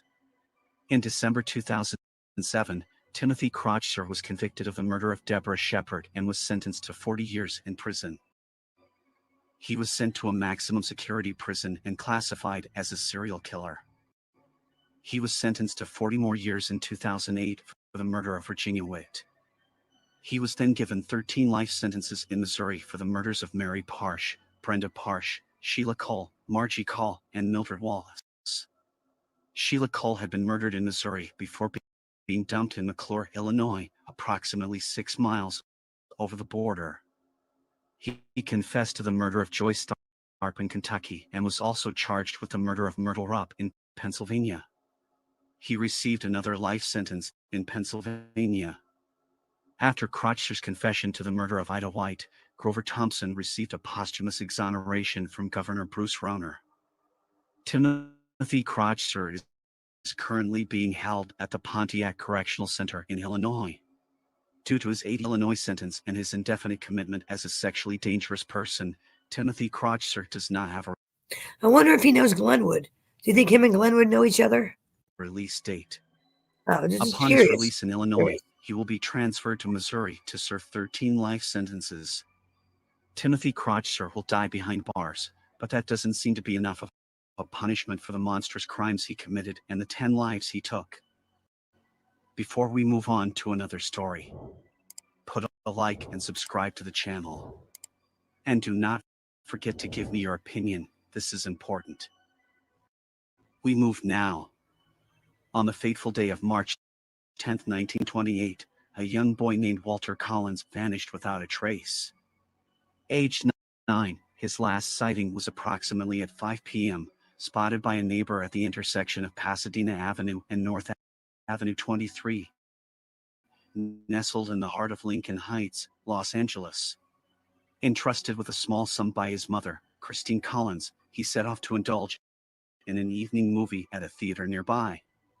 Meanwhile, his father was serving time for robbery at Folsom State Prison. The Los Angeles Police Department, already neck-deep in an investigation for several alleged corruption scandals, found Walter's disappearance to be a disconcerting dent to their reputation. Police Chief James Davis, bearing the brunt of the pressure, was tasked with unraveling the puzzle surrounding the boy's sudden disappearance. A desperate search around Lincoln Park Lake yielded no fruitful results. The boy's father, from behind the bars of his prison cell, pointed fingers at resentful prison inmates, believing their quest for vengeance to be the driving force behind his son's sudden vanishing act. Given his role in the prison's cafeteria, where he was responsible for monitoring and reporting fellow inmates' misconducts, it was plausible that he had rubbed some the wrong way. Despite a flurry of leads pouring in, none proved to be a significant breakthrough. A chilling account came from Richard Struthers, a gas station attendant in Glendale, who claimed to have seen a lifeless boy concealed in newspaper in the back seat of a car. This car belonged to a couple of foreign appearance who had paused to inquire about directions. C.V. Staley, a bystander, took it upon himself to tail the couple. After a brief stop outside the police station, they zoomed off, managing to lose Staley. When presented with Walter's photograph, both Struthers and Staley were positive that the boy in the car was indeed Walter. Other leads hinted at a couple journeying across the state with a captive boy pleading for freedom. Walter's disappearance was not an isolated incident during this period. 2 other boys, Nelson and Louis Winslow, aged 10 and 12 respectively, went mysteriously missing on May 16, 1928, while en route to their Pomona residence. A series of peculiar letters received by their parents added to the mystery. The first hinted at an impromptu trip to Mexico, and the second hinted at a bizarre desire to prolong their disappearance to attain fame. The authorities initially failed to perceive any correlation between the perplexing disappearances of Walter Collins and the Winslow boys. Similarly, they did not link these cases to the gruesome discovery of a decapitated Latino boy in La Puente earlier in February. Consequently, a report from a local about a man mistreating a boy on a poultry farm seemed unrelated. Fast forward to August 1928, when police in Illinois found a young boy identifying himself as Arthur Kent. Initially, he only confessed to being abandoned by his father, leading authorities to place him with a foster family. Time, he admitted his true identity as Walter Collins from Los Angeles, claiming he had been evasive to safeguard his father. Upon receiving this revelation, the Illinois police promptly contacted their California counterparts, forwarding the boy's photographs and, eventually, the boy himself to Los Angeles. Upon receiving the images, California officials reached out to Christine Collins, presenting her with pictures of the boy allegedly her son. Her immediate reaction was one of denial, insisting the boy was not her son. Yet Captain J.J. Jones persuaded her to take the boy in temporarily, promising to resolve the confusion. 3 weeks following this orchestrated reunion, Christine returned to the police station with the boy, armed with Walter's dental records and corroborated statements from those who knew Walter, attesting that the boy was an imposter. Rather than acknowledging the evidence, Captain Jones labeled her a madwoman, accusing her of attempting to pawn off her child onto the state and embarrass the police department. In a shocking turn of events, he had her committed to a psychiatric ward in Los Angeles County General Hospital under a Code 12 provision, a law that permitted the police to remove troublemakers by committing them to psychiatric institutions. In September of the same year, a startling piece of information emerged from a Canadian woman named Winifred Clark. She reached out to U.S. authorities, alleging, Hey, Mark, I want to talk podcast. Little fucking faggot there in England. I know where you live, Mark Finian, right? You live above an Indian restaurant, right, pal? I wouldn't tell me to take my meds. I got people that live in England. Don't think for a second I can't reach out and slap your bitch ass. Don't think I can't. If I were you, I'd go fuck yourself. Go fuck yourself. You piece of shit. Nobody wants to talk to you, fag. Nobody likes you. You're a fucking joke. Fucking joke. I want to talk that her flag nephew had abducted podcast. her son, Sanford Wesley Clark, Go and was take your holding him meds and stop captive touching in children. California. Fucking creeper. Jesse Clark, worried for her 15-year-old brother, No who had means left no. 2 years earlier with their then 21-year-old uncle, Gordon Stewart Northcutt, resolved to visit Northcutt's ranch in Wineville, California to investigate. No means no. What she discovered during her brief stay was deeply unsettling. Her brother was being abused by their uncle, who seemed to be embroiled in something profoundly sinister. To her horror, she too became a target of her uncle's aggression. On the 15th day of September, 1928, a grim confession was extracted from Sanford. He divulged to investigators that his uncle, Northcutt, had not only kidnapped him but subjected him to a horrifying ordeal of physical and sexual abuse. He further revealed his forced involvement in witnessing the torture and murder of Walter Collins, Nelson, and Louis Winslow, and several other boys, sometimes coerced into participating in these heinous acts. Like motherfucker thinks I don't have Northcutt, he friends in claimed, the would UK. kidnap Shut boys, up. subject them to rape, and when his sadistic amusement waned, he would usher them into a room filled with hatching chicks, only to abruptly end their lives with an axe. In an attempt to erase his horrific deeds, Northcutt would douse the victim's remains in quicklime. Sanford further implicated Northcutt in the murder of a Latino boy in La Puente. According to him, Walter Collins was murdered because he had witnessed Northcutt assist another man in killing his mining partner. Sanford pointed the police towards graves near the chicken coop, purportedly housing the remains of the Winslow brothers and Walter Collins. Indeed, 2 graves were uncovered, but they held only fragments of bone. Among other farming tools, axes stained with human blood and hair were discovered. The ranch was littered with scattered bones, later identified by pathologists as belonging to male children. Within the house, a library book borrowed in the name of one of the Winslow boys was found, alongside more letters penned to their parents. Other chilling discoveries included a child's whistle and several Boy Scout badges. However, no evidence specifically linked to Walter Collins was unearthed. Northcote's father, Cyrus George Northcote, came forward 2 days later, confessing that his son had admitted to the murders. But by then, Northcote and his mother, Louise Northcote, had fled the town. Los Angeles Police Department remained stubbornly insistent that Christine Collins had her son, a belief they only abandoned when a handwriting expert, brought in to analyze the writing styles, conclusively determined that the boy's handwriting did not match samples from earlier years. The distinctive R's in the boy's handwriting were indicative of an Illinois education, a style not taught in California. Eventually, the boy confessed. He admitted to assuming several other aliases, revealing that he had chosen to impersonate Walter Collins when someone mentioned a striking resemblance. Arthur Hutchins, a 12-year-old, had adopted Collins' identity in a whimsical bid to venture to Hollywood and meet his idol, the cowboy star, Tom Mix. His stepmother retrieved him from Los Angeles and escorted him back to their home in Illinois. Hutchins showed little remorse for his actions, insinuating that Christine Collins was aware that he wasn't her son, turning the situation into a strange game for both parties.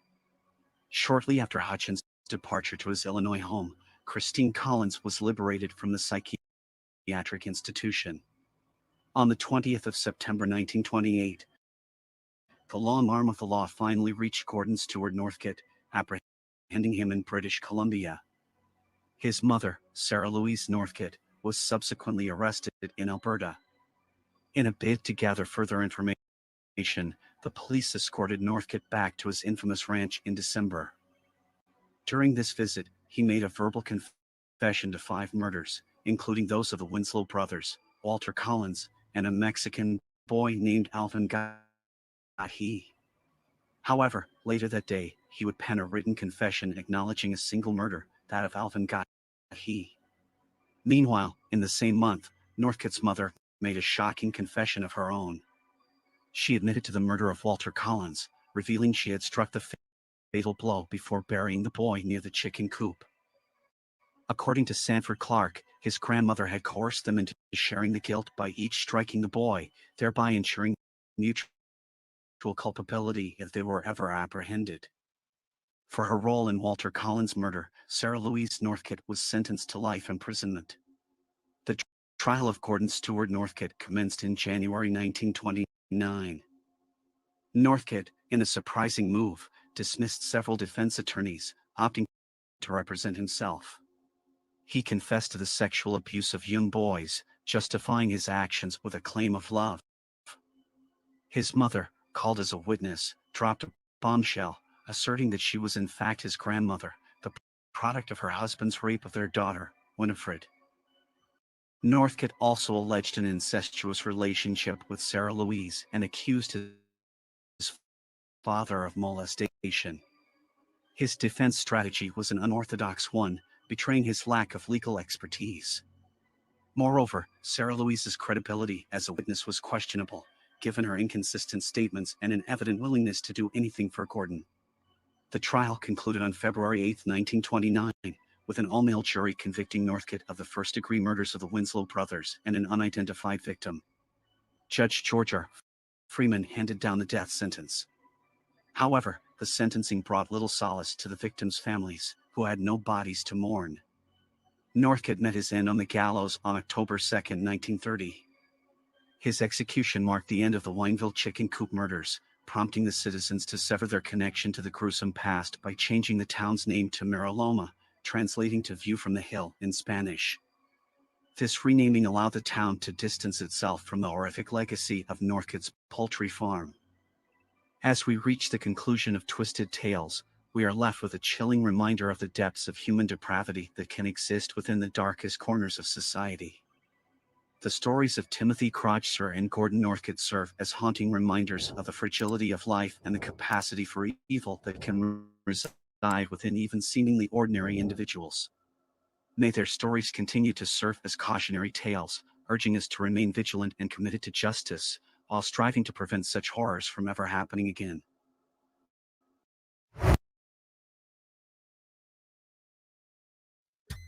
Hey, it's Adam from StreamYard. You right? We have an exciting new feature to announce.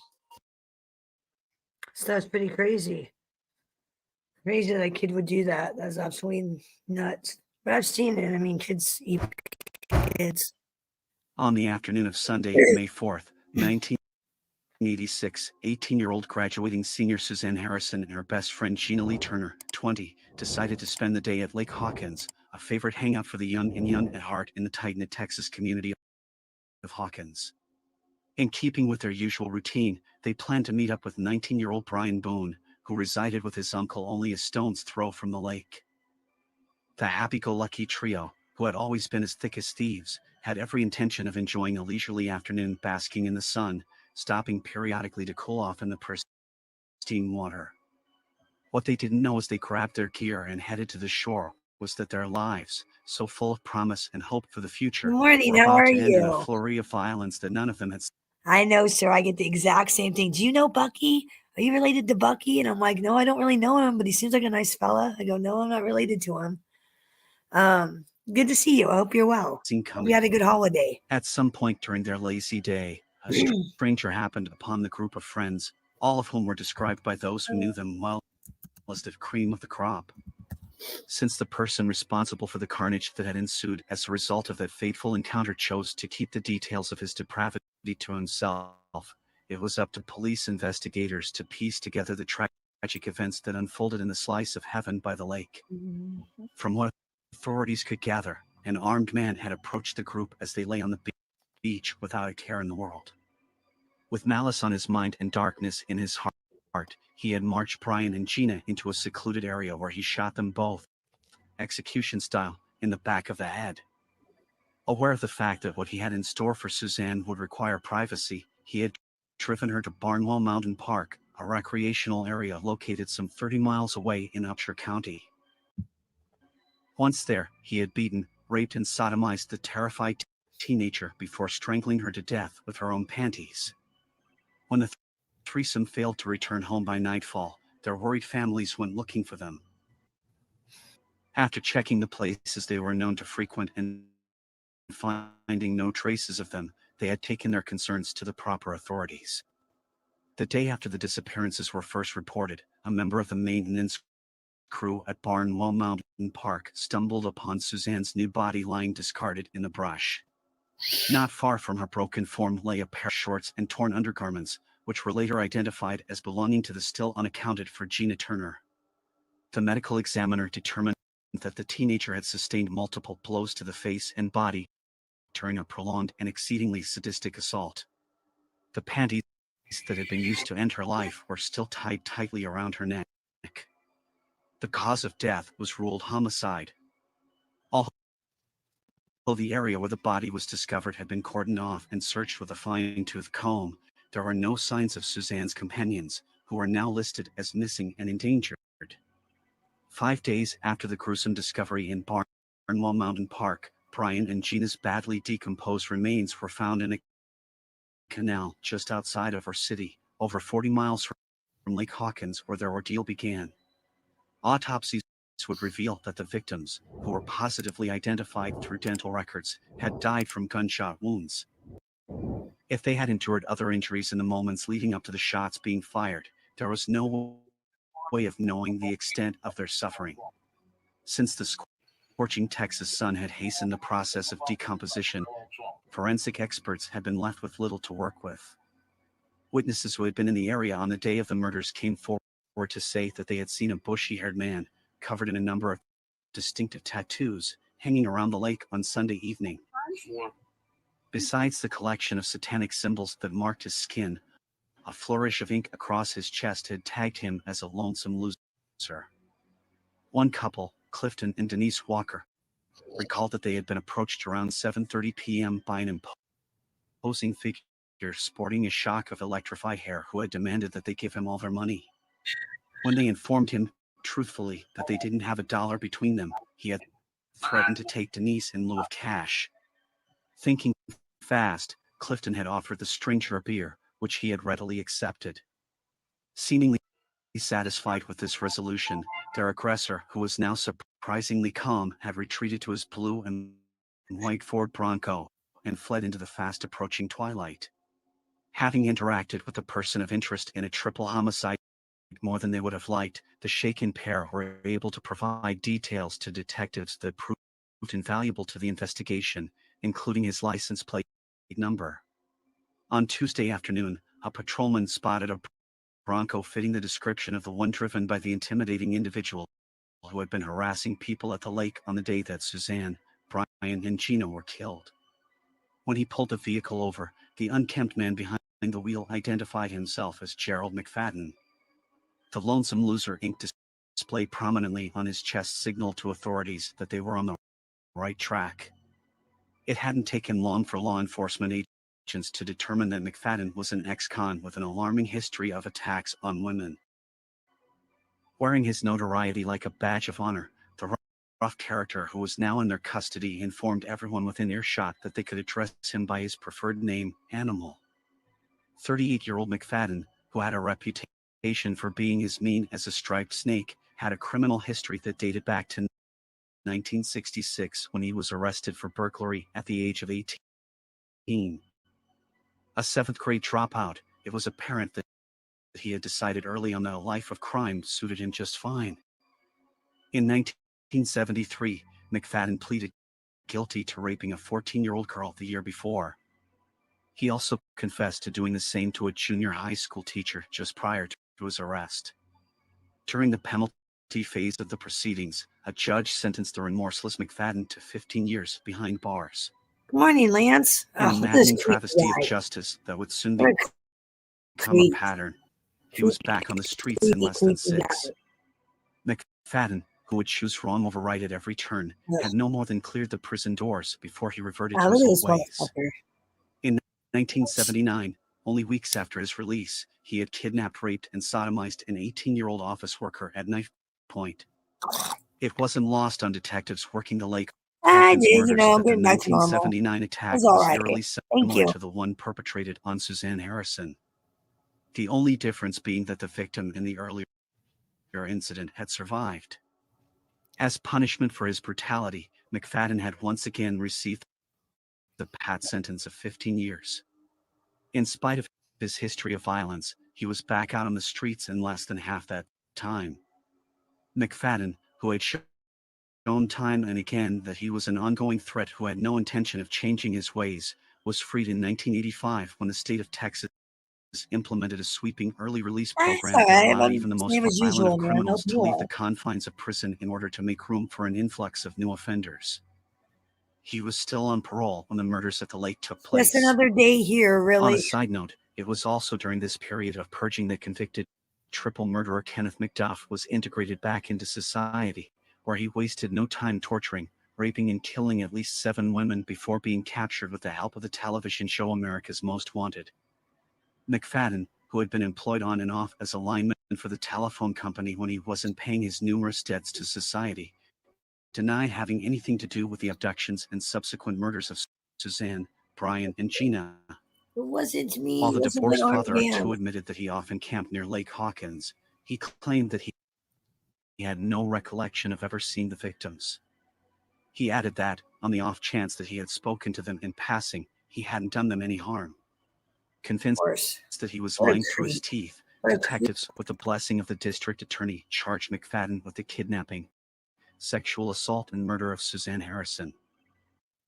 Since semen stains found on her underwear matched samples taken from the suspect, authorities felt that hers was the case they stood the best chance of winning. In a move that disappointed the victims' families, the state chose not to charge McFadden with the murders of Brian and Gina, citing a lack of physical evidence. Even so, investigators made it known that they believe wholeheartedly in his guilt. They simply couldn't prove it beyond a reasonable doubt in a court of law. On July 9, 1986, No, I only didn't weeks see after his that. arrest, McFadden escaped from custody using a young deputy who was working dispatch Well, as he a said human he was going to leave shield. YouTube. Is that where he's going? Once He's they going were to go to safely Rumble? outside of the jailhouse walls, he had forced his hostage, 24-year-old Rosalie Williams, to drive to a remote location where he felt confident they would never be found. 28 hours into the ordeal, Williams managed to escape from the railroad boxcar that had become her makeshift prison. The following morning, McFadden was apprehended and returned to jail, where he was kept under constant surveillance while he awaited his day in court. McFadden's trial got underway in the summer of 1987. In a lucky break for the prosecution, the presiding judge had ruled during a pretrial hearing that they would be allowed to present evidence of the defendant's past arrests, Yeah, I bet. most of which involved crimes of a sexual nature against women. The decision was a devastating blow to the defense, who would face an uphill battle convincing a jury that the accused wasn't a predator that needed to be wiped off the face of the earth. McFadden's court-appointed attorney argued that his client was an innocent man who shouldn't be judged by his past misdeeds. He maintained that the fact that Suzanne's murder matched McFadden's modus operandi was nothing more than coincidence. That he was known to haunt the area where she and her friends were last seen alive was, according to his legal team, mere happenstance. In keeping with this position, the defense put forth the notion that the real killers were still on the loose and could strike again at any time. To back up this claim, they pointed to the sworn statement of an alleged eyewitness who said they had seen a disheveled hitchhiker covered in abrasions lurking around the lake on the day of the murders. Unfortunately for McFadden, no one else had seen the elusive red herring, and his whereabouts, if he did indeed exist, were never determined. After carefully pondering 2.5 weeks of testimony, the jury found Gerald McFadden guilty on all counts and recommended that he be put to death for his crimes. During the penalty phase, the convicted murderer's teenage daughter had taken the stand to beg for mercy on her father's behalf. Likening the death penalty to state-sanctioned murder, she had condemned the practice as barbaric. Unmoved by the girl's impassioned plea, the judge agreed with the jury. In July of 1987, he ordered that McFadden die by lethal injection. While this may not have been what his handful of supporters wanted to hear, the greater community breathed a collective sigh of relief. Even though observers had felt a pang of sympathy for the condemned man's daughter, they couldn't forget that Suzanne, who had only wanted to spend the day sunbathing with friends, had been returned to her family in a body bag. In an interview conducted after the verdict was rendered, prosecutor Stephen Tokely described McFadden as a scary individual whose penchant for evil had known no bounds. A repeat offender whose crimes had grown progressively violent over the years, finally culminating in murder, Tokely felt certain that the rabid animal would have kept on killing for as long as time allowed. On October 14, 1999, with the last of his appeals exhausted, Gerald Animal McFadden was put to death in Huntsville Unit, where he had been housed for over a decade. Suzanne's mother and brother were on hand to witness the man, whose murderous ways had forever altered the course of their lives, pay the ultimate price for his senseless acts of violence. When asked if he wished to give a final statement as the minutes of his life ticked down, McFadden had chosen to remain silent. Despite the fact that he had only moments to live and nothing to lose, he had refused to acknowledge his crimes or apologize for his actions. In February of 2019, a decade after McFadden had lain down before his executioners, his DNA was matched to a cold case that detectives were working on in Portland, Oregon. The details of the incident involved the horrific rape and murder of 20-year-old Anna Marie Lavka, who had been discovered deceased in her apartment on July 24, 1979, with an electrical cord wrapped around her neck. With the advent of DNA technology still years away, the perpetrator managed to elude capture, and the case was filed away to gather dust. It was only when McFadden's samples were entered into the national database that Anna Marie's killer was finally exposed.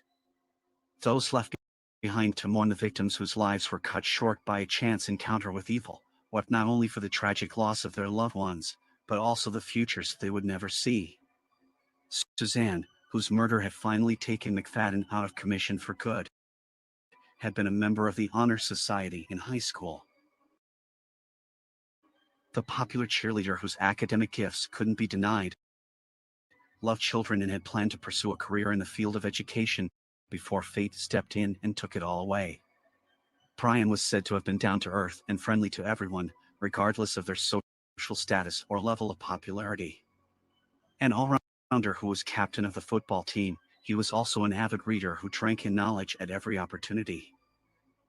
Gina, the eldest of the friend group at 20, had been valedictorian of her graduating class. A natural-born caregiver, she was studying to be a registered nurse at the time of her death. Anna Marie Lafka was engaged to be married when McFadden targeted her. A quiet sort who wouldn't harm a fly, she had always prided herself on staying out of trouble. Unfortunately, trouble found her anyway. For those who knew and loved the innocent souls who had the misfortune of crossing McFadden's path, nothing can ever make things right. If there is any silver lining to be found in this tragic tale, it lies in the knowledge that their killer paid for his crimes with his life, making the world a safer place for everyone.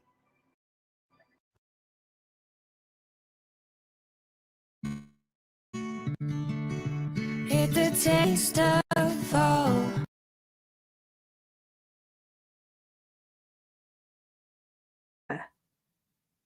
Apologize about the commercials. Stupid thing. I hate commercials. Hope everybody's having a good Saturday. Hope you're all having a good serial killer Saturday. In 1991, a 35-year-old illegal sex worker from Michigan shattered a long-held myth about serial murder when she confessed to killing 7 men in Florida over the course of a year. For decades, the gruesome crimes of such repeat killers as Ted Bundy, John Wayne Gacy, and David Berkowitz seemed to establish a basic profile of the serial killer as white, often motivated by sexual dysfunction, and exclusively male. Aileen Carol Wuornos proof that serial murder is an equal opportunity terror. Labeled America's first female serial killer by a press motivated by sensationalism and exploitation, Wuornos was unique in the annals of crime. Famed FBI profiler Robert K. Ressler, the man credited with coining the term serial killer as well as establishing the patterns found in serial murder, described Wuornos as an anomaly in his extensive research. Only one female has been arrested and accused as a serial killer, Aileen Wuornos in Florida, Ressler writes in his 1992 book, Whoever Fights Monsters. Women do commit multiple murders, of course, but they tend to do so in a spree, and not sequentially as the pattern with men. One aspect of Wuornos' life, however, was all too typical among her male counterparts. Like Henry Lee Lucas, Charles Manson, and Richard Ramirez, she witnessed and experienced unimaginable abuse and violence in childhood. Ultimately, she slipped through every societal safety net and turned to crime out of desperation and to murder out of sheer anger. This is the horrifying, true story of Aileen Wuornos. Aileen Carol Wuornos, known as Lee to her friends, was born on February 29, 1956, in Rochester, Michigan, via biography. As detailed in Lethal Intent by Sue Russell, Wuornos spent the first decade of her life believing that her grandparents, Lori and Britta Wuornos, were her birth parents. In truth, Aileen and her brother Keith were the children of Lori and Britta's daughter Diane. In 1953, Diane, then just 14, married 17-year-old Leo Pittman. 10 months later, their first child, a boy they named Keith, was born. The marriage was marked with abuse and jealousy. Pittman, bent on controlling his young wife's life, forbade Diane from leaving home while he worked a variety of jobs, ranging from gardening to making chrome car bumpers. Pittman was also a petty thief who graduated to more serious crimes. Arrested for auto theft, Pittman was given the choice between jail time and enlisting in the Army. He left for basic training in 1955. With Pittman away, Diane, already pregnant with Aileen, filed for divorce. When Aileen was 2, Diane Wuornos abandoned her children, leaving them in the care of friends. Lori and Britta Wuornos soon adopted Aileen and Keith and rarely spoke of Diane, considering her the family's shame.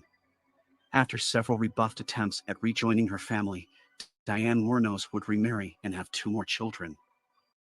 Leo Pittman, who never had any contact with his daughter, returned to crime after his stint in the Army. A convicted sex offender, he committed suicide in prison. According to author Sue Russell in Lethal Intent, Lori and Britta Wuornos exuded an appearance of decency and propriety in their suburban community of Troy, Michigan. The son of Finnish immigrants, auto worker Lori Wuornos was a firm and formal disciplinarian, a typical trait of 1950s fathers. His wife, Britta, was a loving mother to children Lori and Barry Werns, who would later romanticize their childhoods as idyllic. However, life for Aileen and Keith Werns in their grandparents' home was anything but ideal. For Aileen in particular, it was a nightmare. Lori Wuornos was a hard drinker who held his children's lives, especially those of his daughters, in an iron grip. As if to take out his anger with what he regarded as daughter Diane Wuornos' rebellion, Lori made young Aileen the focus of his rage. Aileen suffered frequent beatings from her grandfather. As detailed in Killing Day by Dolores Kennedy, an infraction resulted in violent lashings with a belt. Aileen would also claim and later deny that her grandfather sexually abused her. An outcast among her peers, Aileen was trading sex for pocket change and cigarettes by age 12. At 14, Aileen Wuornos became pregnant. Although never positively identified, it has been alleged that the father was a friend of Lori Wuornos. Expelled from the family home, Aileen gave birth in a home for unwed mothers in Detroit, and the child was put up for adoption. Following the birth of her child, 15-year-old Aileen Wuornos was allowed, if not accepted, back into her family's home. The pregnancy had embittered an already volatile teenager. After that, she always said, "All men are out to use women," Wuornos' sister Lori Wuornos Crody told the press at the time of her murder trial. She said she hated men. She was very angry, via On a Killing Day by Dolores Kennedy. Resigned to life in a loveless home, Aileen Wuornos initially complied with her grandparents' rules, but lingering resentment soon drove her away again. Having returned to high school, Wuornos dropped out after a few months. Soon after, she wound up in a juvenile detention center. As detailed in Lethal Intent by Sue Russell, Crody suspected that her time in the reformatory would only make Aileen's behavior worse. While detained, Wuornos became adept at the game of pool. Later in life, Wuornos' skills with a cue would serve her well as a shrewd pool hustler. After her stint in juvenile hall, Wuornos again returned to the Wuornos home, but after several attempts at running away, her grandfather forbade her to return. Homeless, she turned to illegal sex work and theft to support herself. Sleeping in the woods or in abandoned cars by night, she spent her days hitchhiking, drinking, and using drugs. She was unloved, unwanted, and always in the way, and I think it gave her one hell of a chip on her shoulder, neighbor Jean Keir told author Sue Russell. By the age of 18, Aileen Wuornos had graduated from truancy, petty theft, and shoplifting to burglary and more serious crimes with greater consequences. As detailed by Michael Reynolds in his 2004 book Dead Ends, Wuornos' adult rap sheet outlined the life of a violent troublemaker on her way to becoming a career criminal. In 1974, Wuornos was picked up by the police in Jefferson County, Colorado. Using the alias Sandra Beatrice Kretsch, Wuornos was charged with disorderly conduct, driving under the influence, and, in a bit of ominous foreshadowing, firing a .22 caliber pistol from the window of a moving vehicle. 2 years later, she was arrested by Antrim County, Michigan, police for simple assault and disturbing the peace. At that time, she was also wanted for consuming alcohol in a vehicle and driving without a license. On May 20, 1981, Aileen Wuornos was arrested for the armed robbery of a convenience store in Edgewater, Florida. That crime landed her in a Florida prison for a year. Nevertheless, Wuornos was back to her criminal ways by 1984, when she was arrested for passing forged checks. Arrests for grand theft auto, illegal weapons possession, weapons theft, and multiple instances of assault and battery marked Wuornos' police record throughout the 1980s. Wuornos would attempt to use a number of aliases to cover her tracks. Also known as Susan Blahovec, Lee Blahovec, and Kemi Green, Wuornos even resorted to co-opting her sister Lori Crody's identity. After years of living as a transient and supporting herself as a teenager, Aileen Wuornos decided to marry rich, and in 1976, she settled for a 69-year-old Floridian Louis Fell, a wealthy retired businessman living near Daytona Beach. At the time, Wuornos had moved to Florida after a brush with the law and seemingly wanted to reinvent herself, according to biography. But the marriage didn't last, as Wuornos couldn't escape her past, and their personalities couldn't be any more different. As Fell tended to his yacht club, Wuornos was getting into bar fights, per all that's interesting. After an arrest, Fell had enough of her behavior. But all that's interesting reports that Fell had more reason to end their marriage. He alleged that Wuornos had beaten him physically with his cane, prompting him to file a restraining order against her. However, Wuornos once claimed the opposite had occurred. Per the Los Angeles Times, Wuornos said that Fell had beaten her with his cane. At any rate, an annulment soon followed, but Fell should consider himself lucky that it didn't escalate. This peculiar period in Wuornos' life was the subject of a prequel film to the 2003 biopic Monster, called Aileen Wuornos, American Boogie Woman, per ET Online. Aileen Wuornos had a string of failed and abusive relationships with men, and they had only served to reinforce her hate of the opposite sex. A marriage to a wealthy man 3 times her age ended after a month, writes Dolores Kennedy in On a Killing Day. Wuornos claimed he beat her with a cane.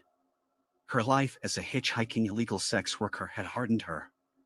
To Wuornos, men were only good for the quick cash she needed to survive. In the spring of 1986, Wuornos at last found the love she had spent a lifetime looking for when she met Terria Jolene Moore at the Zodiac Bar in South Daytona. As documented in Michael Reynolds' Dead Ends, Moore was a regular at the Zodiac. A native of Cadiz, Ohio, Moore had fled her small, conservative hometown in search of more gay-friendly environs in Florida at 26. Wuornos and Moore hit it off immediately. From their first meeting, they were inseparable.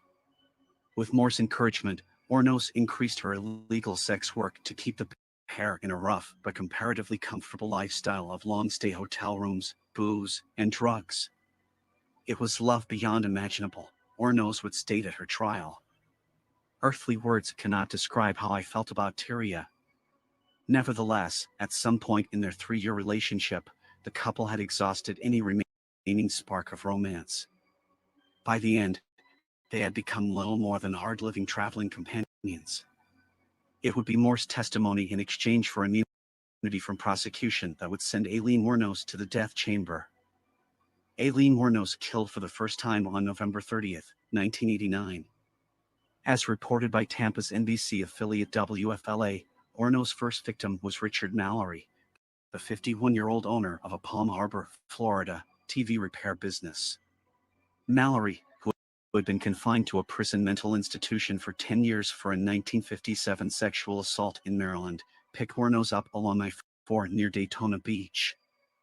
According to Sue Russell, author of Lethal Intent, Wuornos and Mallory enjoyed some pleasant conversation and stopped for a 6-pack as they headed for Daytona Beach in Mallory's 1977 Cadillac.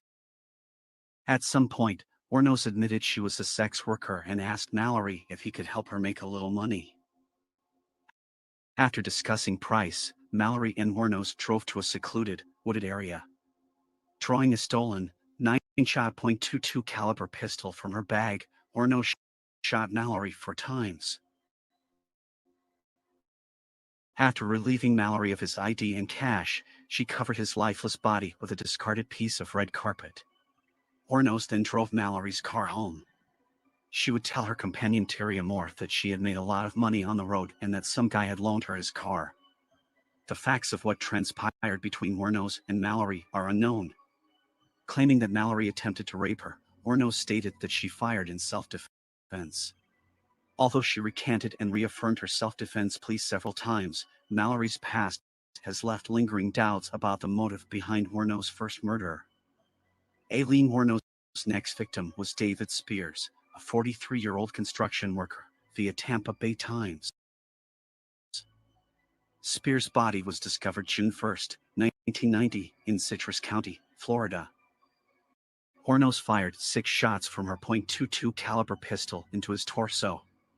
According to Dead End's author Michael Reynolds, Spears' autopsy report revealed that 2 shots had been fired into his back, indicating he was attempting to escape. The next to die was 40-year-old highway worker and rodeo rider Charles Carskadden. Carskadden, described in Lethal Intent as the kind of man who wouldn't hesitate to help a stranded motorist, ran afoul of Hornos on his way to pick up his fiancée.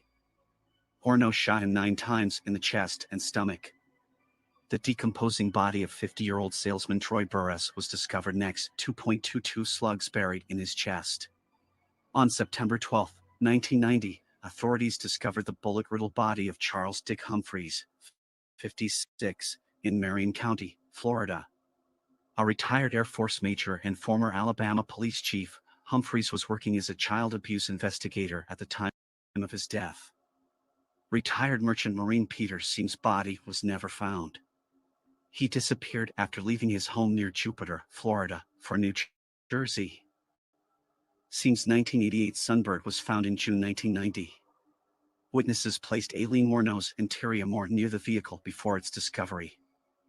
Hornos' last known victim was 62-year-old Walter Antonio.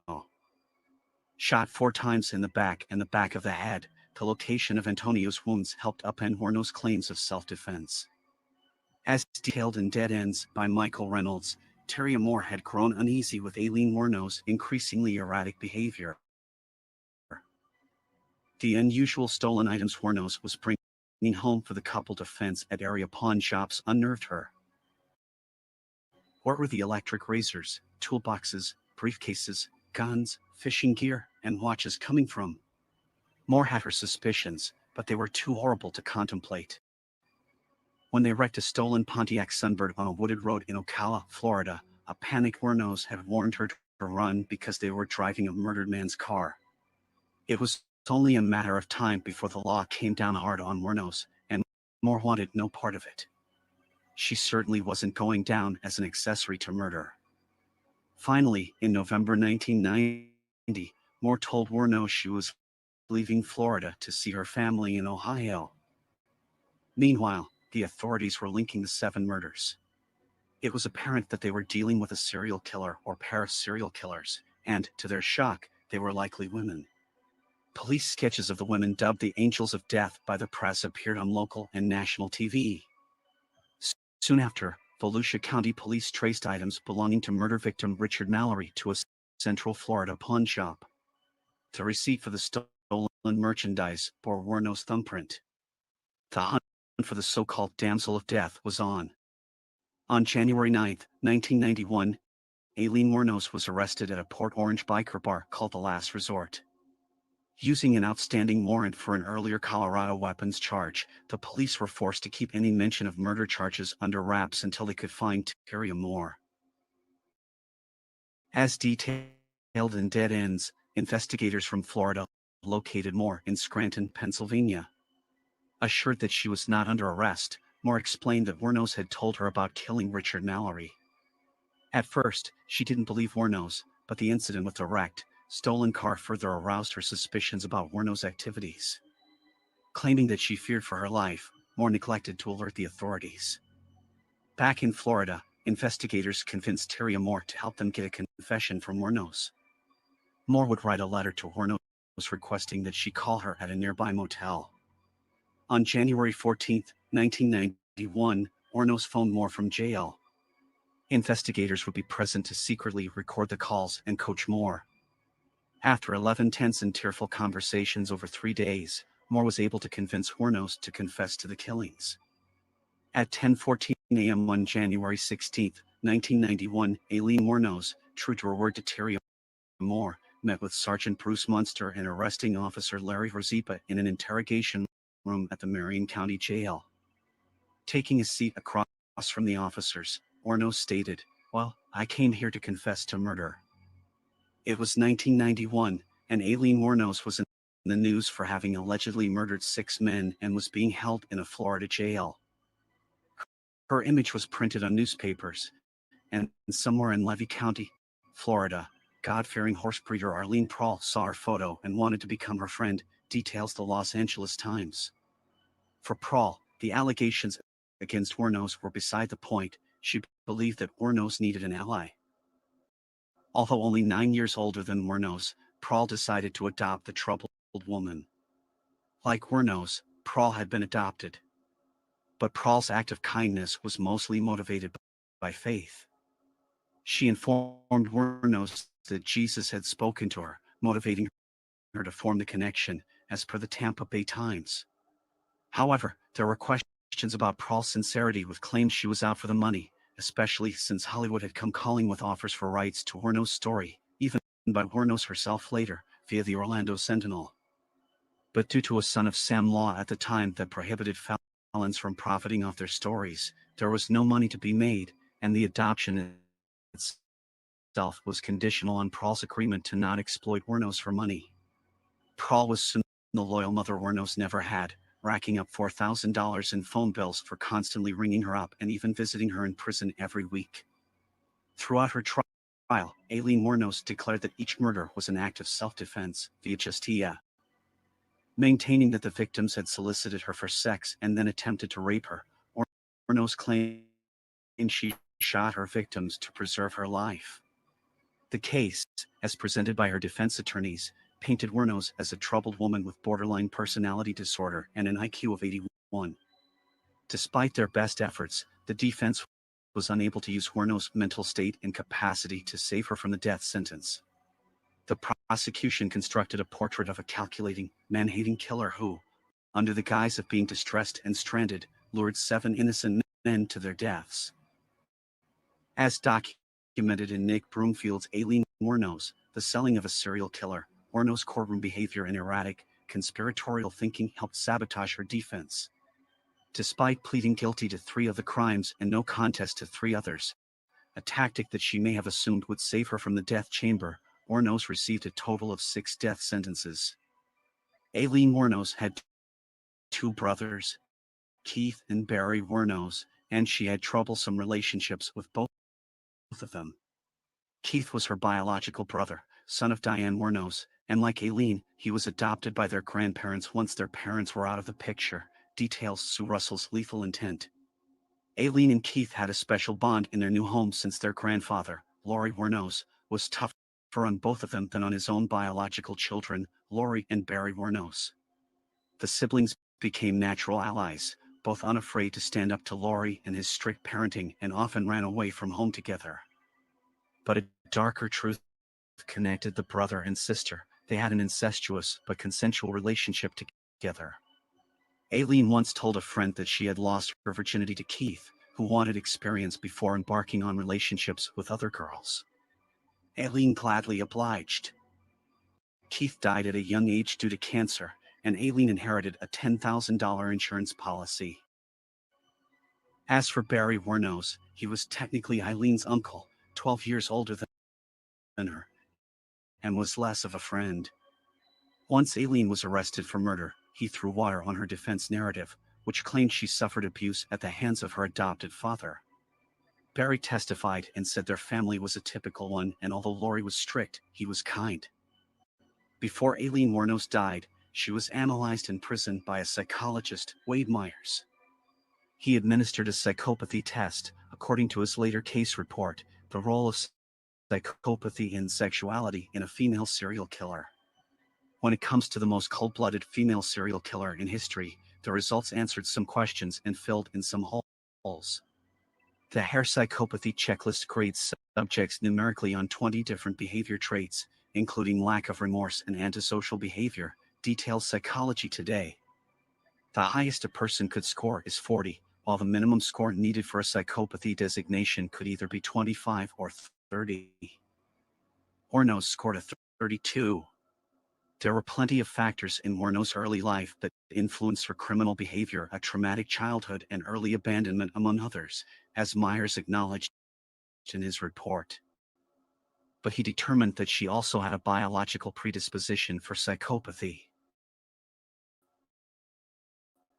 Wuornos also tested positive for antisocial personality disorder and borderline personality disorder, the latter which psychologist Harry Kropp testified to during her trial, reports UPI. He believed Wuornos had a distorted version of reality that made her incapable of following the law, and his testimony was an attempt by Wuornos' legal team to prevent a death sentence. But when the choice was put in Wuornos' hands, she insisted she knew what she was doing all along. In 2001, she was adamant about receiving a lethal injection and waved away concerns about mental incompetence. And in 2002, Wuornos received her wish and was executed, per CNN. As depicted in Nick Broomfield's Aileen, Life and Death of a Serial Killer, Aileen Wuornos' final days on Florida's death row were marked with paranoia.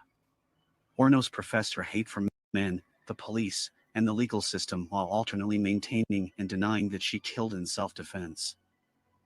In her final interview, she stated that the police had allowed her to kill to turn her into a serial killer and that she was being tortured with sonic waves. Still, she said she welcomed death as a conclusion to a torturous life.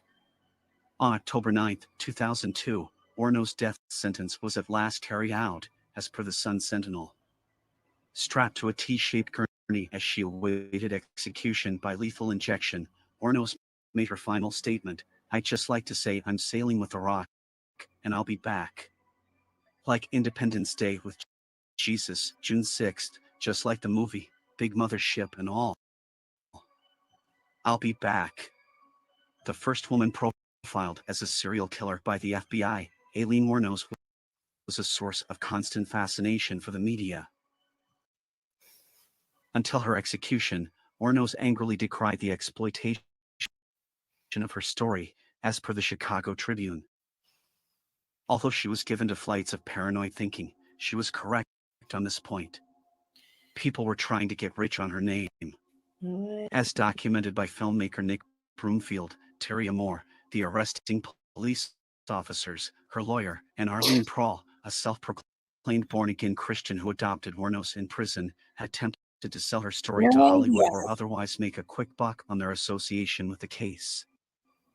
As we conclude our exploration of Aileen Wuornos' life and crimes, we are left with a chilling portrait of a woman who became a symbol of fear and fascination. Her story raises profound questions about the interplay of nature and nurture, the limits of empathy, and the complex factors that can drive a person to commit unspeakable acts.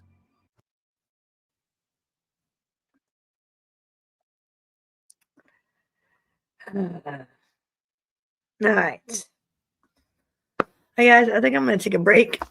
I think I'm gonna go do some stuff. I'm gonna take a break. I'm gonna end my live stream. I'll probably be back later, a couple of hours. That's some things I gotta get done around here, and I'll be back later. I was on for like 3 hours, so, and I know some other people's have some shows. I got some things to do, but I'll be back. Be kind, be caring, be loving. I love you guys. Thanks for tuning in this morning. And I'll be back in a couple of hours, probably. See how the day goes. All right, peace out, everybody. I love you guys. Thanks for tuning in. Definitely see you later.